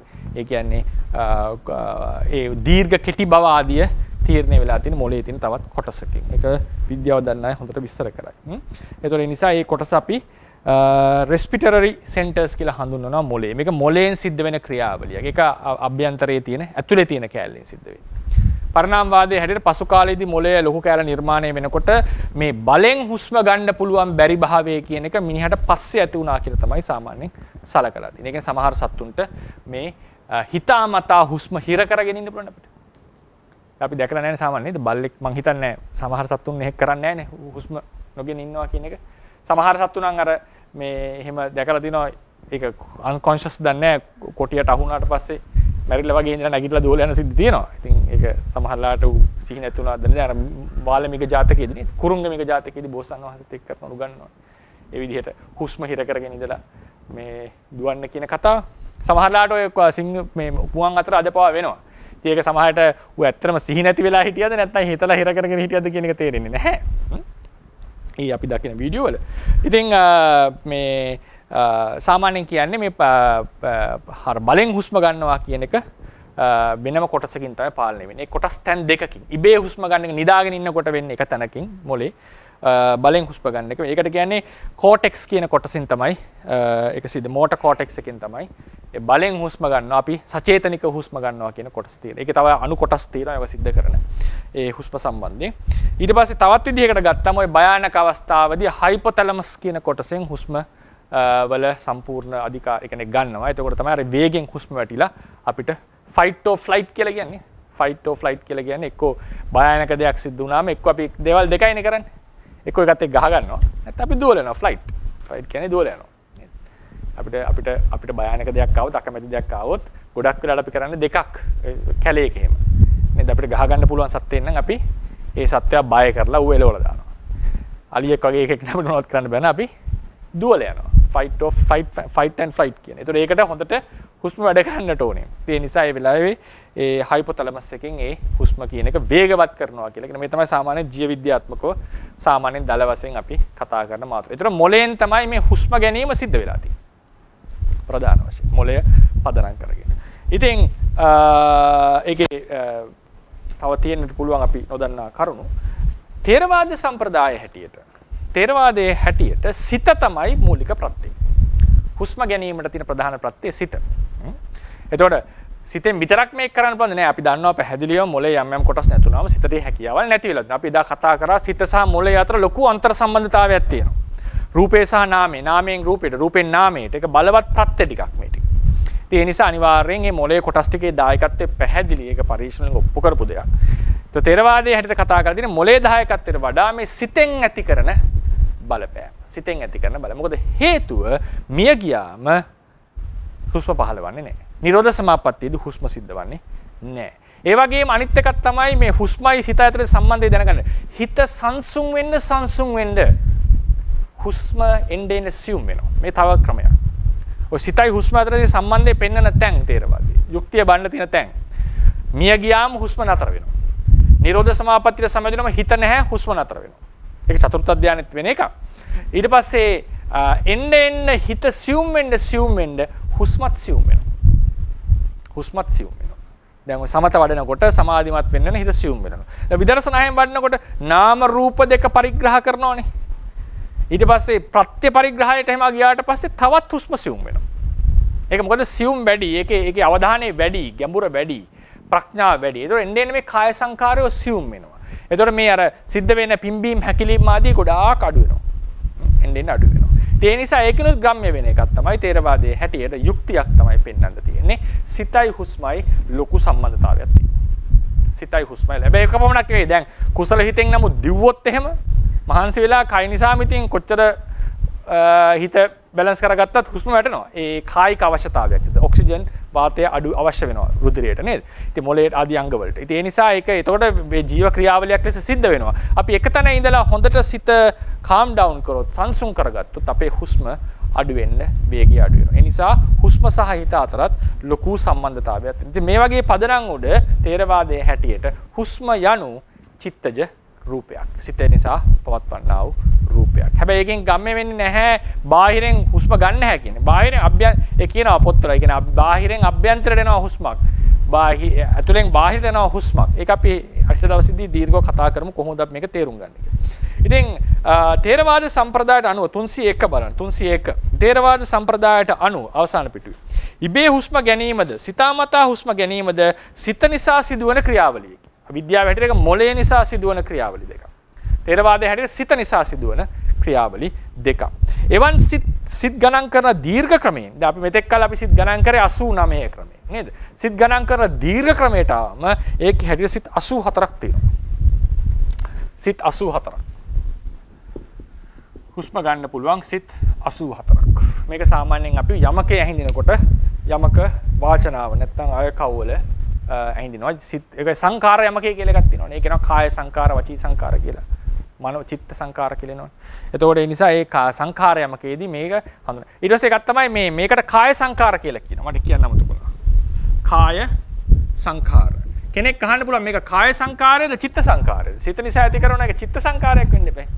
නේද? හැබැයි කාය සංකාරයක් වෙන්නේ කයෙන් තොරව සිතට විතරක් ඒක කරන්න බැරි නිසා. කය විසින් ඇති කරන දේ. ඒකිනුත් ගම්ම්‍ය වෙන දෙයක් තමයි කයේ ලොකු බලපෑමක් තියෙනවා මේකට. මේ කරදකය නිශ්ශබ්ද කරගෙන තියෙනවා කියන එක. දැන් උදාහරණයකට කියන්න පුළුවන් අපි දන්නවා චිත්තජ රූප හටගන්නේ කර්මජ රූප සංතතියක් තිබුණොත්නේ. අපි දා කතා කරන්නේ. කර්මජ රූප සංතතියක් ඇති තැනමයි චිත්තජ රූප හටගන්නේ. ඒ නිසා කයත් තිබිය යුතුයි. ඉතින් එහෙනම් හැම චිත්තජ රූපයකටම කාය සංඛාරයක් කියන්න තියෙද්දී ඇයි මේ හුස්මට විතරක් කාය සංඛාරයක් වෙන්නේ? ලොකු බලපෑමක් තියෙන රූප කයෙන් හුස්මට. ඒක පැහැදිලි අපිට. ලොකු බලපෑමක් තියෙන රූප කයෙන්. දැන් වතුර ගිලිලා ඉන්නකොට හුස්ම ගන්නේ නැහැ. ඒතර අපි දැන් වෛද්‍ය විද්‍යාත්මකව පැහැදිලිව හන් තියෙනවා නේද? මොළය ලොකු සම්බන්ධයක් තියෙනවා හුස්මට. ඒ නිසා මේ කරජකයෙන් ලැබෙන දායකත්වය කියන එක විශේෂ දෙයක්. ඒ නිසා විය යුතුයි මේක කාය සංඛාර කියලා හඳුන්වලා තියෙනවා. කාය සංඛාර කියලා. චිත්ත සංඛාර නොකිය. චිත්තජ රූපයන් නම් කියන්න තිබුණේ චිත්ත සංඛාර කියලා. නමුත් මේ කියන්නේ කාය සංඛාර. ඒකට හේතුව ලෙස කියනවා ටීකාවල. මේක කයෙන් තමයි සිද්ධ කරලා තියෙන්නේ. කයෙන් තමයි සිද්ධ කරලා තියෙන්නේ. ඒකෙන් මම කියන්නේ අද තියෙන දැනුමෙන් මේ කතාව කිව්වා කියලා. නමුත් කයේ ලොකු බලපෑමක් තියෙනවා කියන එක තමයි මෙතන අදහස් කරලා තියෙන්නේ. ඒක මොකක් හරි කයේ ලොකු බලපෑමක් ගැන කතා කරලා තියෙනවා. ඉතින් සිත් 84ක් තියෙනවා හුස්ම ගන්න දීර්ඝ ක්‍රමයෙන්, කෙටි ක්‍රමයෙන් නෙවෙයි. දීර්ඝ ක්‍රමයෙන්. දීර්ඝ ක්‍රමයෙන් එනකොට ධානවල ලෝකෝත්තර සිත් ටික ධාන වලට වැඩි කරනවා නේ. ලෝකෝත්තර සිත් 840ක් කරනවා.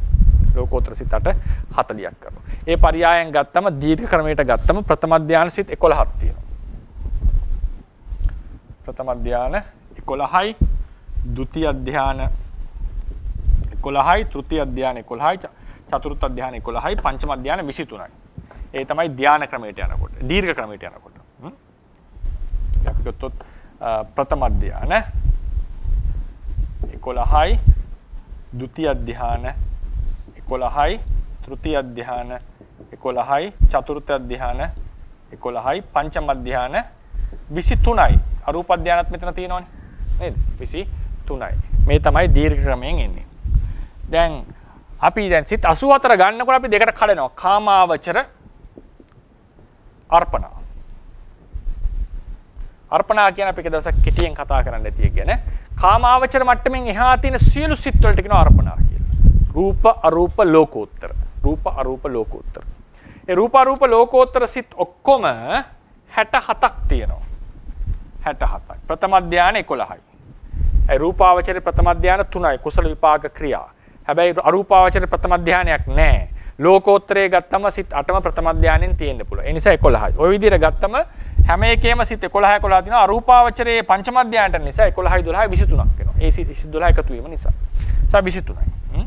එතකොට මේකෙදී කොහොමද මේ ගණන් හැඳුන්වන්නේ? කාමාවචර සිත් 54ක් තියෙනවා. ඒ 54න් අපි දන්නවා දීපංච විඥානය. ඒ කියන්නේ දීපංච විඥානය කියන්නේ මොනවද? චක්කුසෝත ගාන ජීවහා කාය කියන විඥාන ටික චිත්ත රූප උපදවන්නේ නැහැ. ඒ නිසා 44යි ගන්නෙ. 54න් 10ක් අඩු කරනවා. ඒ 40. අර්පණා වශයෙන් ගත්තම 40ක් එනවා. කොහොමද මේ 40 ආවේ? කොහොමද මේ 40 ආවේ? මේ 40 එන්නේ මේක මම මකන්න. මේ 40 එන්නේ දැන් ධාන ඔක්කොම 11යිනේ ප්‍රථම ධානය. ඒකෙන් අපි එකක් අඩු කළා 10යි ගන්න. මොකද්ද අඩු කරන්නේ? ප්‍රථම ධාන විපාකසිත. ප්‍රථම ධාන විපාකසිත පහළ වෙන්නේ බ්‍රහ්ම ලෝකෙ විතරයි. රූපාවචර. ඒකෙන් බ්‍රහ්මය හුස්ම ගන්නෙ නැහැ. චිත්ත රූප උපදවනවා. බ්‍රහ්මය හුස්ම ගන්නෙ නැහැ. ඒ නිසා ඒකෙන් හුස්ම පහළ වෙන්නේ නැහැ. ඉතිරි 10 කාම ලෝකේ පහළ විය හැකි. කාම ලෝකේ පහළ විය හැකි. හැබැයි රූප ලෝකේ පහළ වෙනකොට හුස්ම ගන්නෙ නැහැ යා. කාම ලෝකේ පහළ විය හැකි. ඒ වෙනකොට හුස්ම ගන්න පුළුවන් යාට. ဒုတိ ය ධානයේ ගත්තත් ඒ විදිහමයි. විපාකසිත අයින් කරමු. මොකද විපාකිත පහළ වෙන්නේ බ්‍රහ්ම ලෝකේ විතරක් නිසා. තෘතිය ධානයේ ගත්තමත් එහෙමයි. චතුර්ථ ධානයේ ගත්තමත් එහෙමයි. පංචම ධාන සිට්ටික හුස්ම උපදවන්නේ නැහැ. මනුලෝවත් කාම ලෝකයේත්. මොකද පංචම ධානයට චතුර්ක ක්‍රමයෙන් චතුර්ථ ධානයට ඉහළම ධානයට ගියාම හුස්ම නතර වෙනවා. හුස්ම නතර වෙනවා. හොඳම එකක් තමයි ඔය චතුර්ථ ධානයට එළඹුණාද කියලා බලන්න හුස්ම ගන්නෙ නැහැ කියන එක. හුස්ම ගන්න විදියක් නැහැ චතුර්ථ ධානයට ලැබිලා ඉන්නකොට.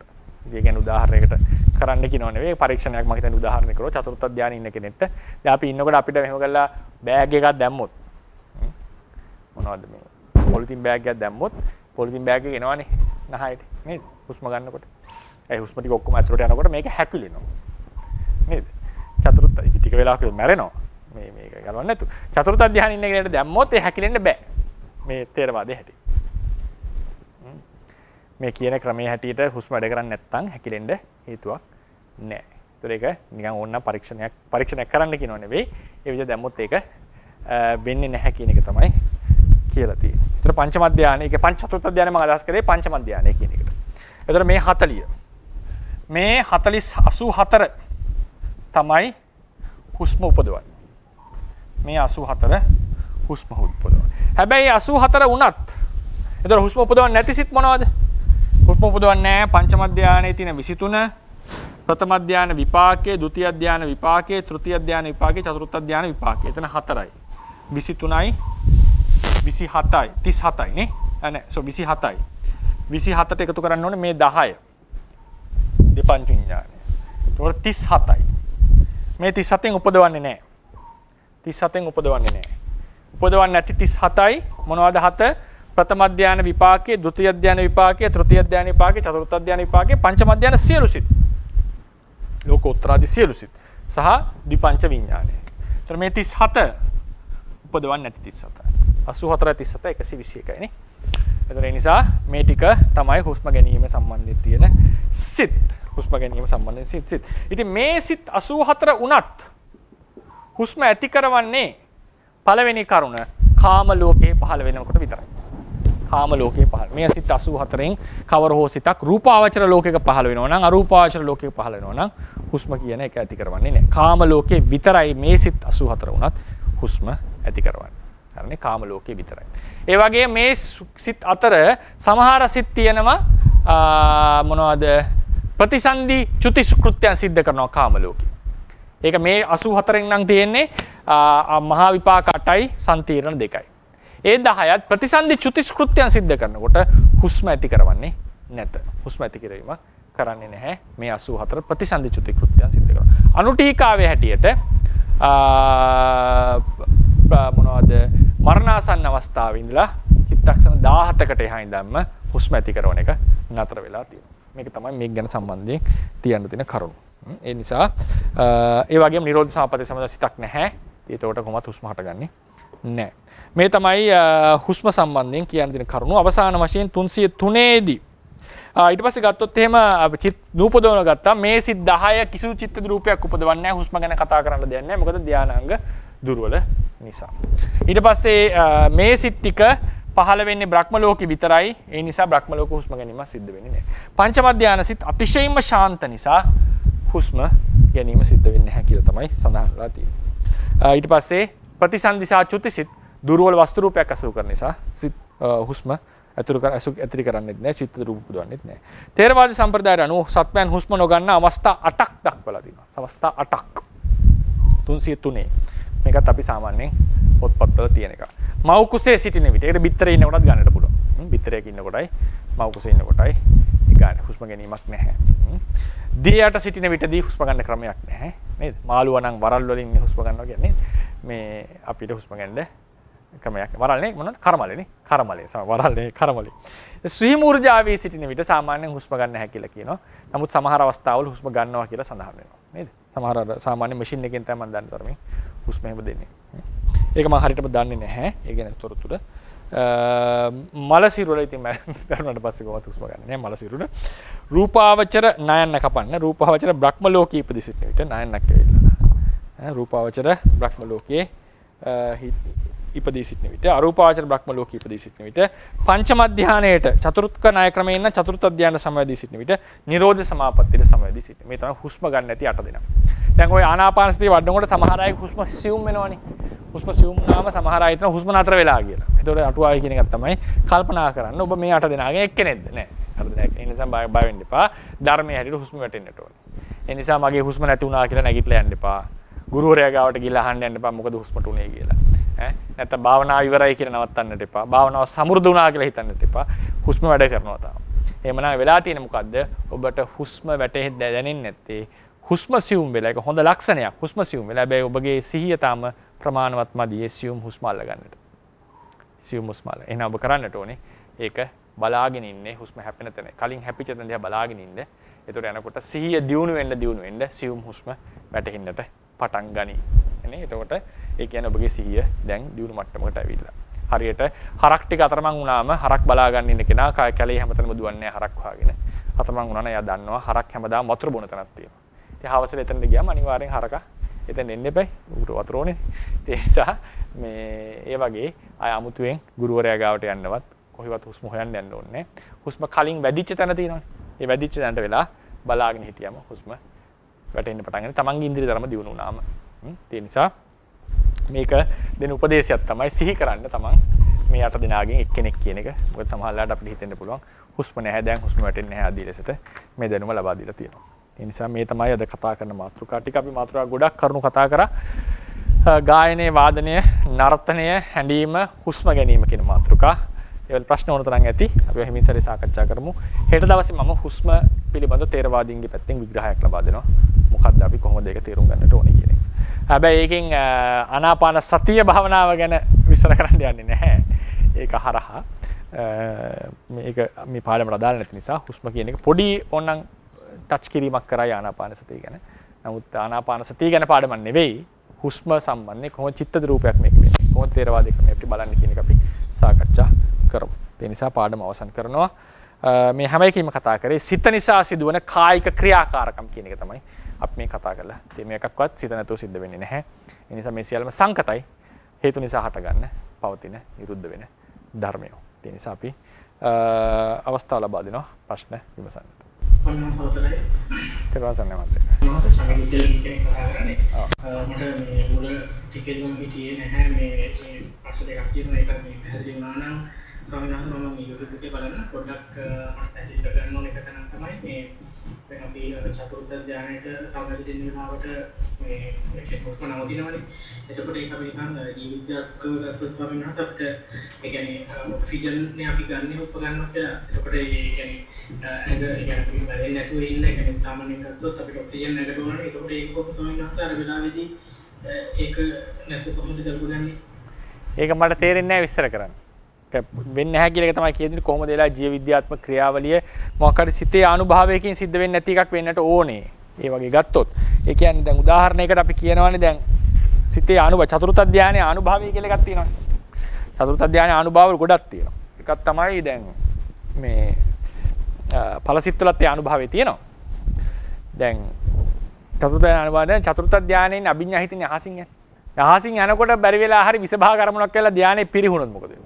ගලක් වැටෙන වගේ පොළොට වැටෙන්නේ නැහැ නේ. ඉතින් හරි භයානක එහෙම වුණොත් එහෙනම් අහසින් යන එක හරි ඩේන්ජර් වැඩක්. අයි ධානයේ පිරිච්ච ගමන් පොළොට වැටිලා ලොකු ප්‍රශ්නයකට මුහුණ දෙනවා. කෙලිම මැරෙනවනේ ඉතින්. අය කතා දෙකක් නැහැ. ඉතින් ඒ වෙලාවට වෙන්නේ මොකද්ද සාමාන්‍යයෙන් කියලා තියෙන්නේ චතුර්ථ ධානයේ ඒ අනුභවය නිසා අභිඥාසිතේ හරි චතුර්ථ ධානය හරි අභිඥාහිත කියන්නේ චතුර්ථ ධානයක්. ඒකෙදී හරියට පුළුම් පිටක් වැටෙන්න ආසේ හිමින් පායි තමයි වැටෙන්නේ. හිමින් පායි තමයි වැටෙන්නේ. මට එක ස්වාමීන් කෙනෙක් එකපාරක් කිව්වා බැරි වෙලා හරි මුහුද මැදදී ගඟක් මැදදී වුණොත් එහෙම ඉවුරට තමයි යන්නේ. ඒකත් හරි. ගඟ මැදදී වුණොත් අර සාමාන්‍ය ස්වාමීන් වහන්සේ එහෙමනේ ඉවුරටනේ පාවෙන්නේ. ඒතර මුහුද මැදදී වුණොත් එහෙම ළඟම තියෙන දූපතකට තමයි. එතනින් එහාට ඉතින් කොහොමද යන්නේ කියන එක ආ බලා ගන්න ඕනේ. දූපතට වැටුණොත් එහෙම. ඉතින් ඒ වගේ අර ආනුභවය කියලා එකක් තියෙනවා ඒ සිත්වල.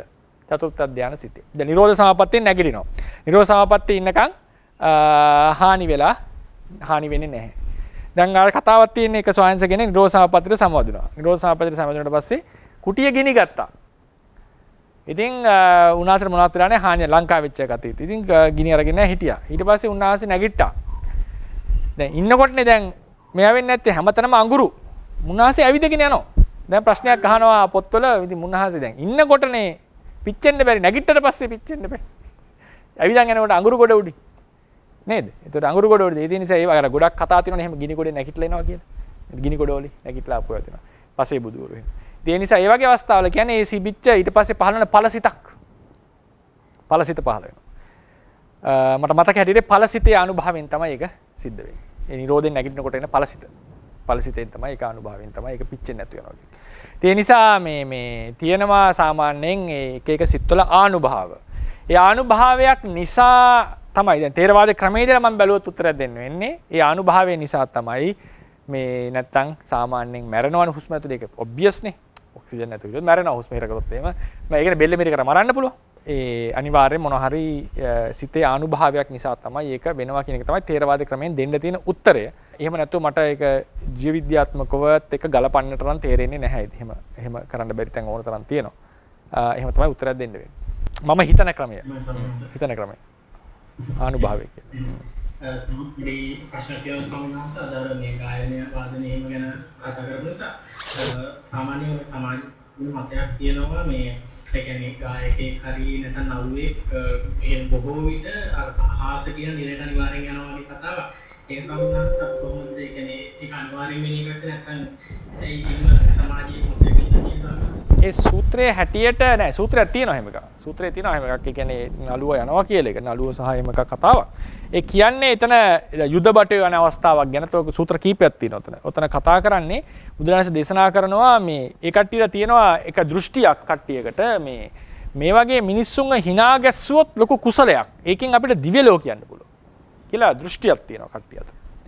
ඒ වගේ දෘෂ්ටියක මත පදනම් වෙලා මේ නැටුම් ගැයුම් ආදිය සිද්ධ කරනවා. ඒ වගේ මේකේ අර සමහරලාට කෙලස් අවුස්සන්න වගේ කරනවා කියන එකකුත් තියෙනවා. ඒකේ කෙලස් අවුස්සන එක දැන් රාගය, ද්වේෂය එහෙම අවුස්සන්න සමහරලාට අපි කරනවානේ. ඒක හොඳ දෙයක් නෙවෙයි.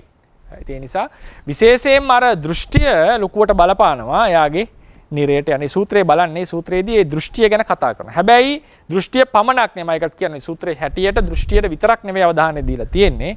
එතන අර කියපු විනෝද කරවන කෙලස් අවුස්සන කියන එකටත් බරවීමක් තියෙනවා ඒ සූත්‍රයේ හැටියට. හැබැයි දෘෂ්ටිය ඒක කියනවා ඒ මිනිසුන්ට එහෙම අදහසක් තියෙනවා. දැන් සමානව අදහසක් තියෙනවා යුද්ධ කරලා යුද්ධෙදි මිය ගොත් ස්වර්ගේ.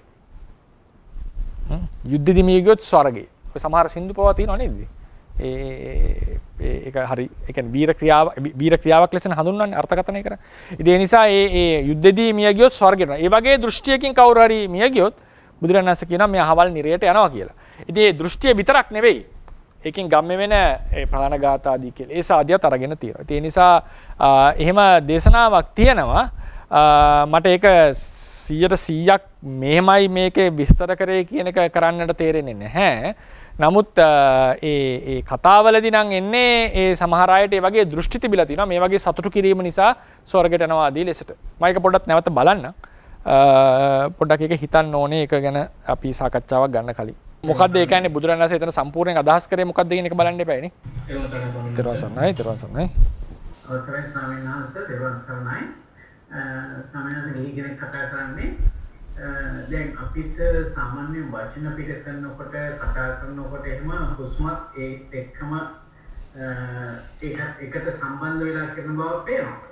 එතකොට අපි දන්නවා බ්‍රහ්මයන්ටත් මේ බ්‍රහ්මස්වරය ආදී වශයෙන් ඒ වචන පිට ක්‍රීම් කියනවා කියලා.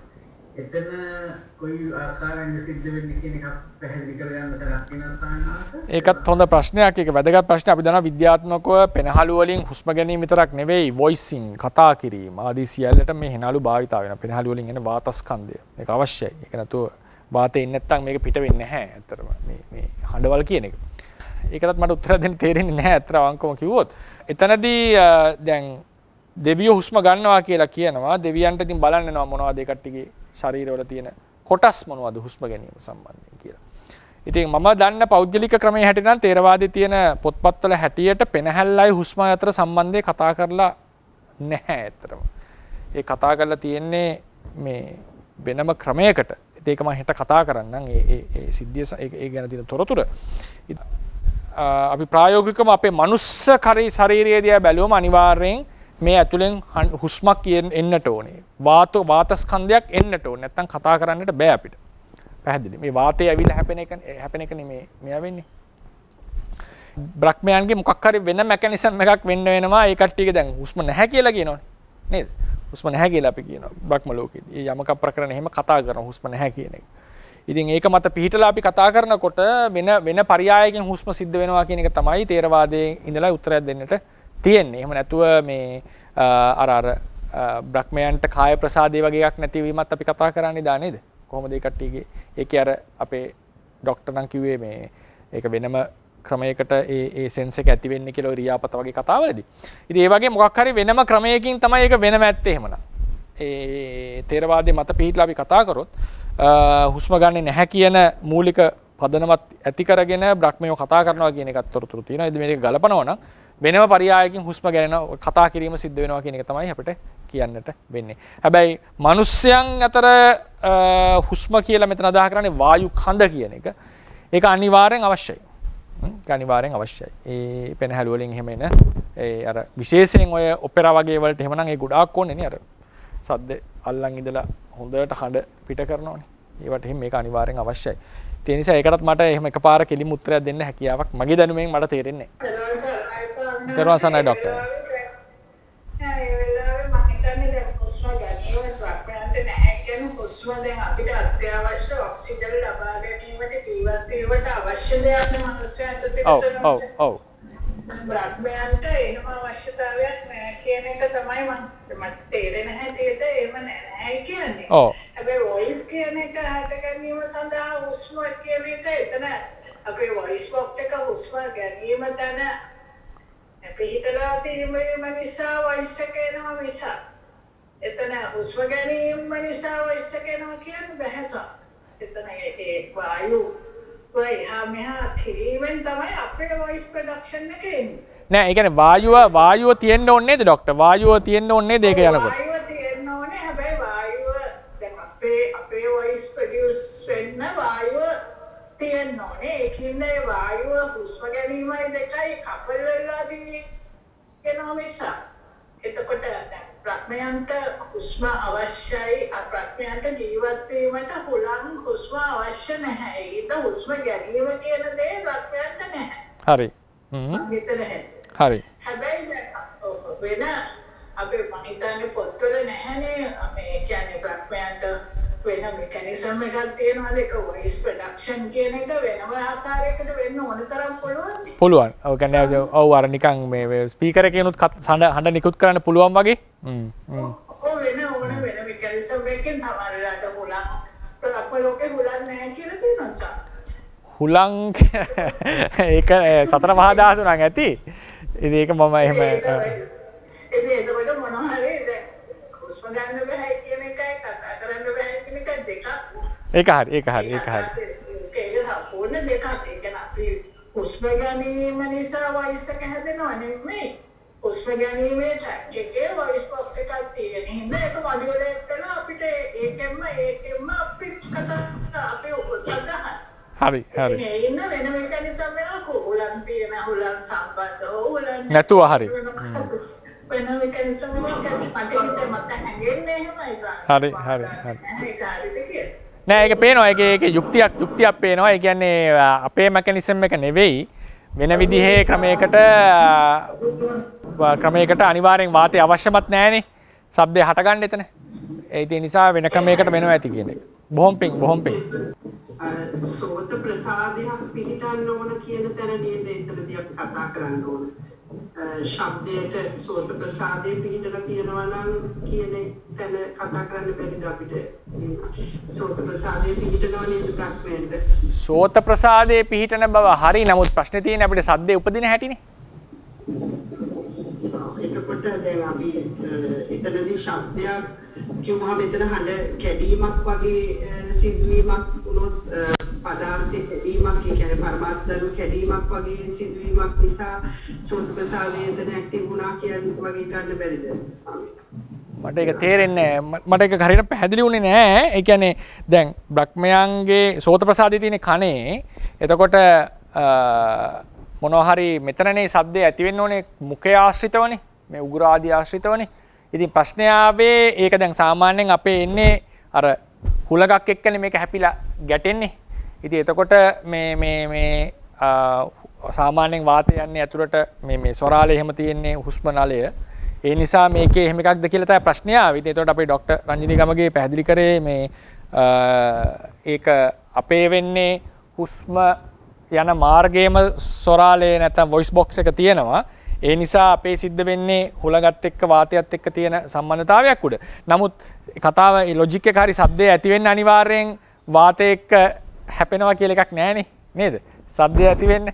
ඉතින් ඒ නිසා මේ වෙන මෙකැනිසම් එක. ඒ කියන්නේ බ්‍රහ්මයාට හුස්ම ඕනේ නෑ ජීවිතේ පැවැත්ම සඳහා. මොකද හුස්ම අවශ්‍ය වෙන්නේ අපිට ප්‍රධාන වශයෙන් කතා කරන්න නෙවෙයි ඔක්සිජන් අවශ්‍යතාවය. ඉතින් බ්‍රහ්මයාට ඒ අවශ්‍යතාවය නෑ. ඒකෝට ඒ නිසා හුස්ම යනවා කියන සිද්ධිය නැහැ. නමුත් අභ්‍යන්තරයේ වාතය තියෙන්නට පුළුවන්.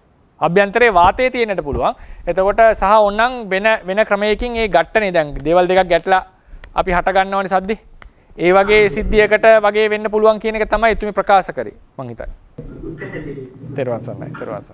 ඔය සාමිනාන්ත තෙරුවන් සරණයි. සාමිනාන්ත එතන මේ ප්‍රඥාවල් දැන් මේ බුදුහාමුදුරුවෝ වගේ සාකච්ඡා වෙන එක මේ ශබ්දයෙන් කහන්නේ නැතුව නිකන් හිතින් හිතර වගේ වෙච්ච දෙයක් කියලා තේරුම් ගන්න මේ කමියුනිකේෂන් එක මොකද මේ ප්‍රතිප්‍රඥාතර බුදුහාමුදුරුවන්ට දැන් මුලින්ම බණ කියන්නේ නැහැ කියලා වෙච්ච වෙලාවේදී ඒක ඒ මොහොතේම දැනගෙන ඇවිත් ආරාධනා කර මේ එකල්ල බණ කියන්න කියලා කිව්ව එක වගේ දෙයක් ඒක හිතින් හිතර කතා කරපුවත් වගේ ගන්න බැරිද? අනිත් සාමාන්‍යයෙන් ඒක බොහනේ කරාම මම දැකලා තියෙනවා එක්තරා මේ දැන් ගොඩක් කාලයකට කලින් ඒ මොහනේ කර එක්කිනා මේ කොලේ ළමයි ගොඩක් මොහනේ කරවලා ඒ ළමයි දෙන්නෙක් එක ළමයෙක්ගේ පරණ භවයේ කතාව විදියට මේ කතා කරන්න කියලා ඒ ළමයාගේ හස්බන්ඩ් විදියට තව ළමයෙක් ඇත් කරෙව්වා. ඒක අපිට හුන්නේ නැහැ. එයා ඒ කමියුනිකේෂන් එක කරනවා.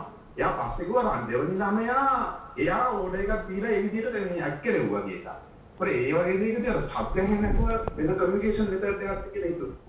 මෙහෙමයි ඒක විය හැකි හිතෙන් හිතට බලලා. ඒ කියන්නේ උදාහරණයකට එතකොට කමියුනිකේෂන් එක වෙන්නේ කතා කිරීමක් කියන්න බෑ. ඒකට ඒක පරචිත්ත විදානේ හිත එක බලපු එකක් වෙලා තියෙන්නේ. බ්‍රහ්මයා බැලුවා බුදුරජාණන් වහන්සේගේ හිත, බුදුරජාණන් වහන්සේ බැලුවා බ්‍රහ්මයාගේ හිත. එහෙමනම් එතකොට එයා හිතනවා, ඒ හිතන එක අරයා බලනවා, ඒ බලන එකත් මට පේනවා. ඒ වගේ මොකක් හරි පරචිත්ත විඥානන ක්‍රමයකට යන එකක් තමයි ඔය කියන විදිහ. ඒක බැරිද කියලා අහුවොත් පුළුවන් එහෙම එකක්. හැබැයි ඒකට ටෙලිපති කියන ක්‍රමයවත් අපි අර මනසින් මනසට පණිවිඩය යවුවා කියන එක නෙවෙයි තේරවාදයෙන් කියන්න වෙන්නේ. තේරවාදයට කියන්නේ මෙතන මම මොකක් හරි හැඟීමක් උපදවනවා. මම බණ කියන්නේ. ඒතර තව කෙනෙක් දකින්නවා බණ කිව්වේ නැහැ කියලා. ඊට පස්සේ එනං එයා උපදින අනේ ඒ ස්වාමීන් බණ කිව්වා නම් හොඳයි කියලා. ඒ මමත් එතකොට බලන්න ඕනේ පරචිත්ත විඥාණයෙන් එයාගේ හිත. නිකන් එනවා කියලා එකක් නැහැ තේර. ඒක මම හිතන එක දැන් මං කියන්නේ අර මෝහණේ වෙච්ච සිද්ධිය මම ප්‍රතික්ෂේප කරනවා කියන එක නෙවෙයි. අපේ තේරවාදයේ ඇතුලේ තියෙන තොරතුරු වලින් බැලුවොත් මම. තේරවාදයේ ඇතුලේ තියෙන තොරතුරු වලින් සාකච්ඡා කරොත් මම හිතන එක මම හිතනවා දැන් ඔබ මේ අහවල් කෙනාට ඒ කියන කෙනාට මේක දැනේවා කියලා. කියලා හිතුවම යාට දැනෙනවාද කියලා ඇහුවොත් එහෙම ක්‍රමයක් අඩුයි. හැබැයි මෙහෙම එකක් තියෙනවා. දැන් ඒකත් හොඳ එකක් හිතන්නට. ඒ කියන්නේ අර දේවෝපසංහරණ කියලා හීන ක්‍රමයක් තියෙනවා තේරවාද. ඒ කියන්නේ දෙවියෝ අපේ හිතට සිතිවිලි දෙනවා. ඒතර ඒකට පේන්න පටන් ගන්නවා. අර මෝහණයේ කතාවට වගේ කිට්ටු එකක්. එයාට මේ අපිට සමහර හීන ගේන්නේ දෙවියෝ කියලා. දෙවියෝ අරමුණ ඇති කරනවා කියලා. දැන් අර මාතුපෝසක ජාතකය කියලා එකක් තියෙනවා නේද? මේ අම්මා කරේ තියන් පීනවා කියලා. ඒක ජාතක පොතේ නැති එකක් නේ ජාතකේ. නේද? එහෙම ජාතකයක් නැහැ. ඒක සඳහන් වෙන්නේ ගොඩක් වෙලාවට ඔය නුවර යුගයේ ලියවිච්ච නැත්තම් අර සද්දම්ම රතනාකරේ කියන පොතේනේ. ඔව් ඒක තේරවාදයේ කිසි තැනක සඳහනක් නැහැ. කිසිම අටුවාවක් කොහොමද සඳහනක් නැහැ ඒ කතාව. ඉතින් ඒක අපේ පොතක තියෙනවා මොනවද සද්දම්ම රතනාකරේ හරි මොකක් හරි පොතක තමයි තියෙන්නේ ඒක. ඒ කතාව අම්මා කරේ තියන් පීනවා කියන එක. මොකද ඒ ගොඩාක් ඈත තියෙන කතා ප්‍රවෘත්තියක් 20 සංකේය කතාව එක. ඉතින් ඒකෙදි අර කියනවා නේද මේ බ්‍රහ්මයේ තමයි අදහස් දුන්නේ කියලා. මේ සිතවිල්ලක් දුන්නා කියලා. එහෙම අදහසකුත් තියෙනවා. ඉතින් ඒ වගේ සමහර ලාවට ඒ වගේ අර අදහස් දීම් වගේ සිද්ධි ගැනත් තොරතුරු තියෙනවා පොත්පත්වල. ඉතින් වගේ එකක් වෙන්න පුළුවන්. ඒ කියන්නේ අදහසක් දෙනවා. හැබැයි මට ආපහු එයාටම අදහසක් දෙන්න පුළුවන්ද කියලා ඒක අර දෙවියෝ බ්‍රහ්මයේ වගේ විශේෂත්වයන් තමයි කරලා තියෙන්නේ. මිනිස්සු අතර සංනිවේදනයක් එහෙම කරනවා කියන එකක් සඳහන් කරලා නැහැ. ඉතින් බුදුරජාණන් වහන්සේ විශේෂ කෙනෙක් නිසා ඒක මම එකපාර ප්‍රතික්ෂේප කරන්න යන්නේ නැහැ. මොකද අර වගේ සිතුවිලි අරමුණු ලබා දීපු බවක් තියෙනවා. නමුත් සූත්‍රවල එන්නේ නම් කෙලින්ම කතා බහ කරා කියන එක තමයි. සහ බුදුරජාණන් වහන්සේගේ ස්වරය බ්‍රහ්මස්වරය කියලා සමාන කරනවානේ. ඒ නිසා තේරවාදයේ ඇතුලේ බ්‍රහ්මයා කතා කරන එකට තොරතුරු ඕන තරම් තියෙනවා. දිව්‍ය ලෝකයට ඇවිල්ලා කතා කරනවා, බ්‍රහ්ම ලෝකයට ඇවිල්ලා කතා කරනවා, මනුස්ස ලෝකයට ඇවිල්ලා කතා කරන ඒවා ආදී ගැන තියෙනවා. අර වගේ ක්‍රමයකට sannivedanayak කරන්න බැරිද කියලා අහුවොත් විශේෂ සත්වයන්ට අනුන්ට අරමුණු ලබා දෙන හැකියාව ගැන සඳහන් වෙනවා දෙවියෝ වගේ සත්වයන්ට. ඊට අමතරව කරන්න වෙන්නේ අර කිව්වාගේ දෙන්නම පරචිත්ත විඥානනේ නෑ එකපාර දාන්න ඕනේ. මෙයා මේක හිතනවා, මෙයා මේක හිතනවා. ඒක ඉතින් ඔබ්සර්ව් කර දිබ්බ සෝත දෙකම ඕපන් කරලා අරගෙන මේ කවුද මුගලන් ස්වාමීන් වහන්සේ බුදුරජාණන් වහන්සේ කතා කරා කියනවනේ. දෙන්න sannivedanayak ගියා කියනවනේ. දිබ්බ සෝතෙන් බුදුරජාණන් වහන්සේ මෙතන කියන එක මුගලන් ස්වාමීන් වහන්සේ එතනින් දිබ්බ සෝතෙන් අහනවා. උන්වහන්සේ එතන උත්තරයක් දෙනවා. ඒක බුදුරජාණන් වහන්සේ දිබ්බ සෝතෙන් අහනවා. ඒ විදිහට sannivedanayak ගියා කියලා කියනවා. ඉතින් ඒ වගේ කතා ප්‍රවෘත්ති තියෙනවා. ඉතින් ඒ නිසා ඔය වගේ උත්තරයක් තමයි මට දෙන්න වෙන්නේ. බොහොම පිං ස්වාමීන් වහන්සේ මේ නිකන් අදහස් විතරයි ඉදිරිපත් කරේ. අනිත් ස්වාමීන් වහන්සේලා මේ උස්ම ගන්න බෑ කියලා වතුර යට ඉන්නකොට කිව්ව එක ස්වාමීන් වහන්සේ ඒක නිකන් මිනිස්සුන්ටත් ඔක්කොටම අදාළ විදිහට මොකද දැන් වතුර යට උස්ම ගන්න බැරුව ඉන්නේ ඒක අපි අපේ ෆෝස්ෆුලි ඒක කන්ට්‍රෝල් කරගෙන ඉන්නේ හින්දානේ. ඒක ටික වෙලාවක් එහෙම හිටියොත් ඉන්න බැරුව එක්ක එන්න ඕන නැත්නම් වතුර පෙවෙනවන්නේ ස්වාමීන් වහන්සේ. ඒක නිත්‍යානුකත් එක්ක ගත්තම කොහොමද ඒක එතන ඒ විස්තරේ සම්බන්ධ තේරුම් ගන්න ඕන ස්වාමීන් වහන්සේ. ඔය කියන්නේ අර මේ ඇතුළට ගියාම වතුරනේ යන්නේ නේද? වතුර පෙවෙනවනේ පෙනහැල්ලට යනවනේ වතුර. මං හිතන්නේ ඔය කියන්නේ ඇත්තේ සාමාන්‍යයෙන් අර අපි සාමාන්‍ය ඉන්න ක්‍රමයට හුස්ම ගන්න නැහැ කියන එක තමයි මේ කතා කරලා තියෙන්නේ. අපි සාමාන්‍ය ක්‍රමයට අපි දැන් හුස්ම ගැනීමක් වෙන්නේ නැහැනේ. අර වාතයෙන් පිට අභ්‍යන්තරයෙන් ඇතුළට එන්නේ නැහැනේ. ඉතින් අර කිව්වත් වගේ මේකේ ක්‍රියාවලිය වෙන්නේ නැහැ කියන්න අයිතියක් නැහැ. මොකද අපි හරියොත් අන්තිමට හුස්ම යනවනේ ඇතුළට වතුර පිරෙනවනේ ගිහිල්ලා. ඉතින් ඒ වගේ අර ක්‍රියාවලිය නතර වීම තමයි උතන අදහස් කරලා තියෙන්නේ අර පිම්බෙන හැකිලෙන ක්‍රියාවලිය. මං හිතන්නේ එහෙම එකක් තමයි මං අදහස් කරලා ඇත්තේ පොත්පත්වල. ඔව්. දැන් අර මිනිස්සුන්ට කතා කරන්න පුළුවන් වීම සතුන්ට කතා කරන්න බැරි වීමත් අතර මොකක් හරි මේ ආඩවත් එක්ක සම්බන්ධයක් තියෙනවා. මේකට නම් සම්බන්ධයක් නැහැ. ඉතින් සතුන්ට කතා කළ බව තමයි පොත්වල තියෙන්නේ. පොත්පත්වල. ඉතින් ගාථාපවා කිව්වා කියන එක සමහර තැන්වල තියෙනවා. ඉතින් ඔව් එහෙම කිව්වා කියන එක තියෙනවා. ඉතින් ඒක කොතෙක් දුරට ඒක අද ඊට ප්‍රශ්නයක් කරනවා අද වෙන්නේ නැති අය කියලා. අද කිසිම සතෙක් කතා කරන්නේ නැහැ. ඔය ගිරවෙක් වගේ සත්වයට පොඩි ඒ වගේ සත්තුන්ට කතා කරන්න පුළුවන් සීමා සහිත භාවයකට පොඩි මේකකට. දැන් අනිත් සත්තු කතා කරනවා මනුස්ස භාෂාවෙන් කතා කරනවා කියලා එකක් නැහැ. ඇත්තටම ලෝකේ එහෙම එකක් අද වෙනකොට අපි දන්න මේකෙදි. ඒතර කොයි කාලෙද දෙක නතර වුණේ කියලා එහෙම ප්‍රශ්න ගොඩක් එන්න පුළුවන්. ඊට පස්සේ ඔය සද්ද නීතිය ලියපු ආචාර්යන් වහන්සේ එතන යෝජනා කරනවා. ඉතින් පාලියෙන් ගාථා බන්ධනය කරා කියන එක උන්වහන්සේ කියන්නේ ඒක සතා කතා කරේ සත්ත්ව භාෂාවෙන්. බුදුරජාණන් වහන්සේ ඒක පාලියෙන් අද කිව්වා කියන එක උන්වහන්සේ අදහස් කරනවා. මොකද ඒ ගාථා බන්ධනයක් කියන එකක් ඒක උන්වහන්සේ කියන්නේ ප්‍රායෝගික නැහැ කියන එක. සත්වයාට කියන එක. ඒ නිසා ඒක සත්තු කතා කරනවද නැද්ද කියන එක තව මාතෘකාවක්. ඒක හරි අමුත් කියන්නේ කතා කරන්නට අපහසු මාතෘකාවක්. අර මං කියන්නේ මං කිව්වා වගේ අර ලෝක විස්තරය විස්තර කරගන්න බෑ වගේ සතෙක් කතා කරනවා කියන මාතෘකාවත් ඒ වගේ ගණයකට වැටෙන්නේ. සතෙක් හැබැයි මොනවද තමන්ගේ හැඟීම ප්‍රකාශ කරා කියන එක තියෙන්නට පුළුවන්. ඒ කියන්නේ ඒ සත්ත්ව භාෂාවෙන් මිනිස්සු ඒ කාලේ සත්තුන්ට කිට්ටු නම් සත්තු කතා කරන භාෂාව දැනගත්ත ඔය කාවන්තිස්ස රජුරවන්ට කාක භාෂාව පුරුදු කරා යාගේ තාත්තා කියලා එහෙම තියෙනවනේ. කාක්කන්ගේ භාෂාව එහෙම කාක්කෝ කතා කරනකොට තේරෙනවලු එතුමට. ඉතින් ඒ වගේ අර සත්ත්ව භාෂාවයි මිනිස්සු සතු අතර ලොකු සම්බන්ධයක් තිබිලා තිරිසන් භාෂාව සත්වය කතා තිරිසන් භාෂාව මිනිස්සුන්ට තේරුණා කියලා කතාවකින් එහෙම sannivedanayak වුණා කියන එකත් සමහරට හිතන්නට පුළුවන්. සමහර තැන්වල රසවාහිනී වගේ පොත්වල තියෙනවා මනුස්ස භාෂාවෙන් සත්තු කතා කරා. ඒ නිසා කතා කරාද කියන එකේ තොරතුරු ඇහුවොත් අපේ පොත්වල තියෙනවා කතා කරා කියන එක. මේක කොතෙක් ඒ සත්තු ඉතින් ඕනම සතෙක් කතා කරලා තියෙනවා. ඒ කියන්නේ එහෙම කතා නොකරපු සතෙක් කියලා එකක් මම හිතන්නේ ගොඩාක් සත්තු කතා කරලා තියෙනවා පොත්වල. ඉතින් ඒක කොතෙක් දුරට ඒ කියන්නේ අද එකෙන් ඇහුවොත් එහෙම කවුරු ප්‍රශ්නයක් මේ ඉතින් මොකද්ද මේ කතාව කියලා ඉතින් ඒක විස්තර කරන්න මට තේරෙන්නේ නැහැ මේ ඒක කොහොමද වෙන්නේ ප්‍රායෝගිකව සහ එහෙනම් ලෝකේ ඉන්න අද මිලියන 1.5ක් සත්ත්ව කොටස් ඉන්නවා සාමාන්‍යයෙන් 1.5ක් ස්පීසීස් ලා වගේ. ඉතින් ඒක එක්කත් කතා කරන්නේ නැහැ සාමාන්‍යයෙන්. ඔය කතා කරන්න පුළුවන් එකම සත්ත්ව කොටසේ ඔය මයිනෙක් ගිරවෙක් වගේ සත්ත්වයට පුහුණු කරන්නට පුළුවන් කතා කරන්නට. ඒත් කතා කරනවා නෙවෙයි ස්වභාවයෙන්. ඉතින් ඒ නිසා ඒකට ඉතින් මාතෘකාව ආපු හින්දා මම මාතෘකාවට ගියේ.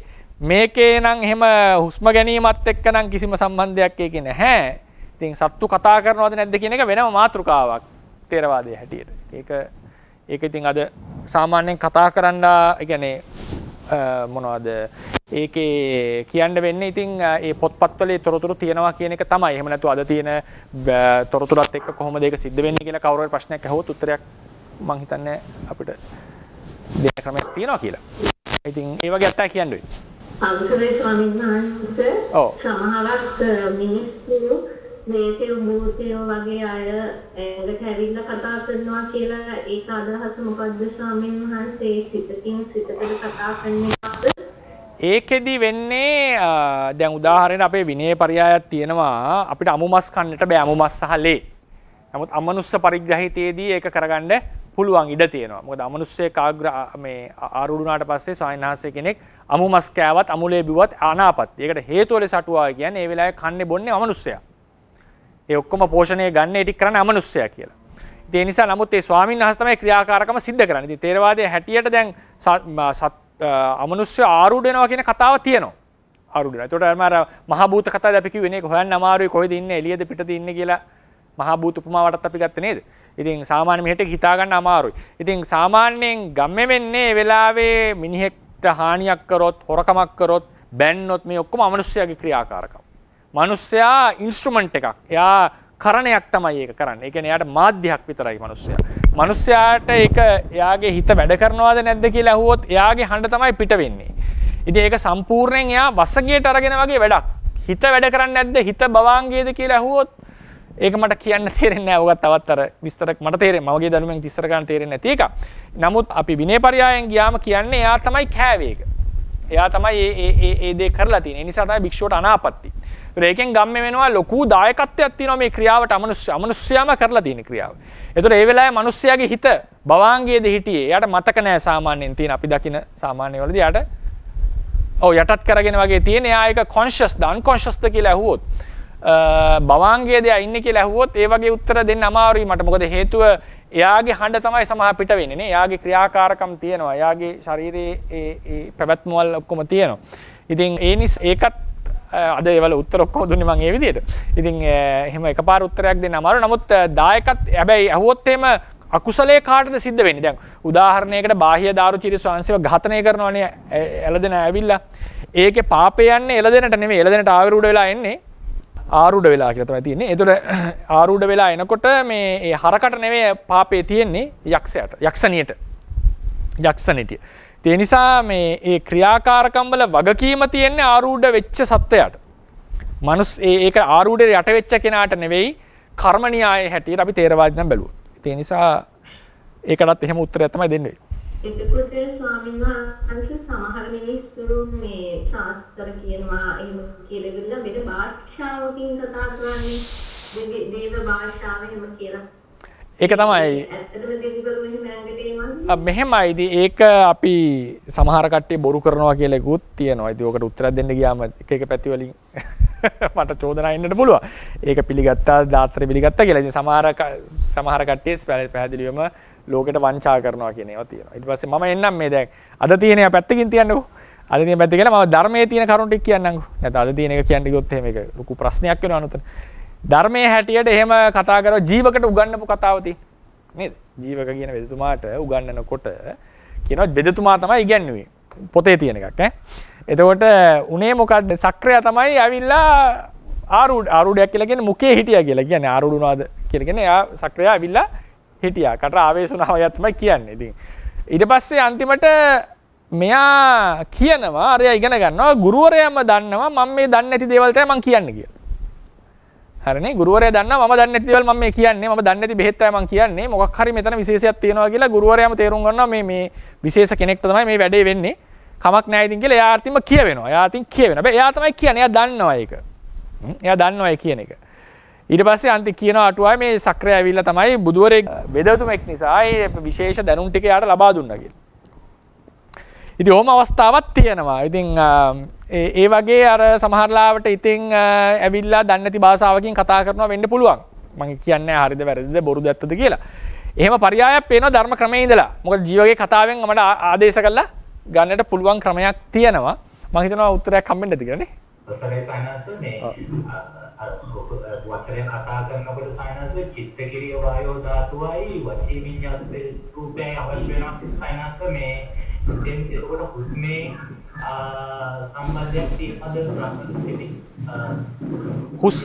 හුස්ම ඒක මහත්තයා හුස්ම කියනකට වඩා වාතයේ සම්බන්ධයක් තියෙනවා කියලා මම කියන්නේ. ඒක අභ්‍යන්තරයෙන් එන වාතය නේද සම්බන්ධ වෙන්නේ. අභ්‍යන්තරයෙන් ගලාගෙන එන වාතය. ඒතර වාතය සංචරණය කරවන්නේ ගමන් කරවන්නේ ඉරියව් ටික මේවා කරවන්නේ චිත්තකිරිය වායෝ ධාතුව නිසා. වචී විඤ්ඤාතියෙන් කරන්නේ සද්දේ හසුරවන එක. ඒක මම අනිද්දා පාඩම් පටන් ගන්නවා. කාය විඤ්ඤාති සහ වචී විඤ්ඤාති. අනිද්දා. ඉතින් එතනදී වාත කඳක් තමයි අපි කතා කරන්නේ. හුස්ම කියනවට වඩා හුස්ම කියන එකට වඩා අපි යොදාගමු එතන වායු කඳක්. එහෙට මෙහෙට සංචරණය වෙනවා. ඉතින් ඒක හසුරවන්නේ චිත්තකිරිය වායෝ ධාතුවෙන්. කිව්වත් වගේ. චිත්තකිරිය වායෝ ධාතුව. සහ අවයව එහෙට මෙහෙට හොරවන්න එපා. ඒක චිත්තකිරිය වායෝ. ඒක කාය විඤ්ඤාති ඕනේ. ඒ අවයව හෙලවීමට අනිවාර්යයෙන්.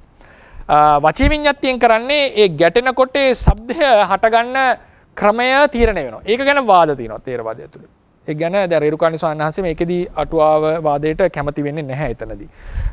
ඒක මම කතා කරන්නම් වචී විඤ්ඤාති පාඩමේදී. එතකොට ඒ කොහොමද ඒ ශබ්දය ගැන කතා වෙලා තියෙන්නේ.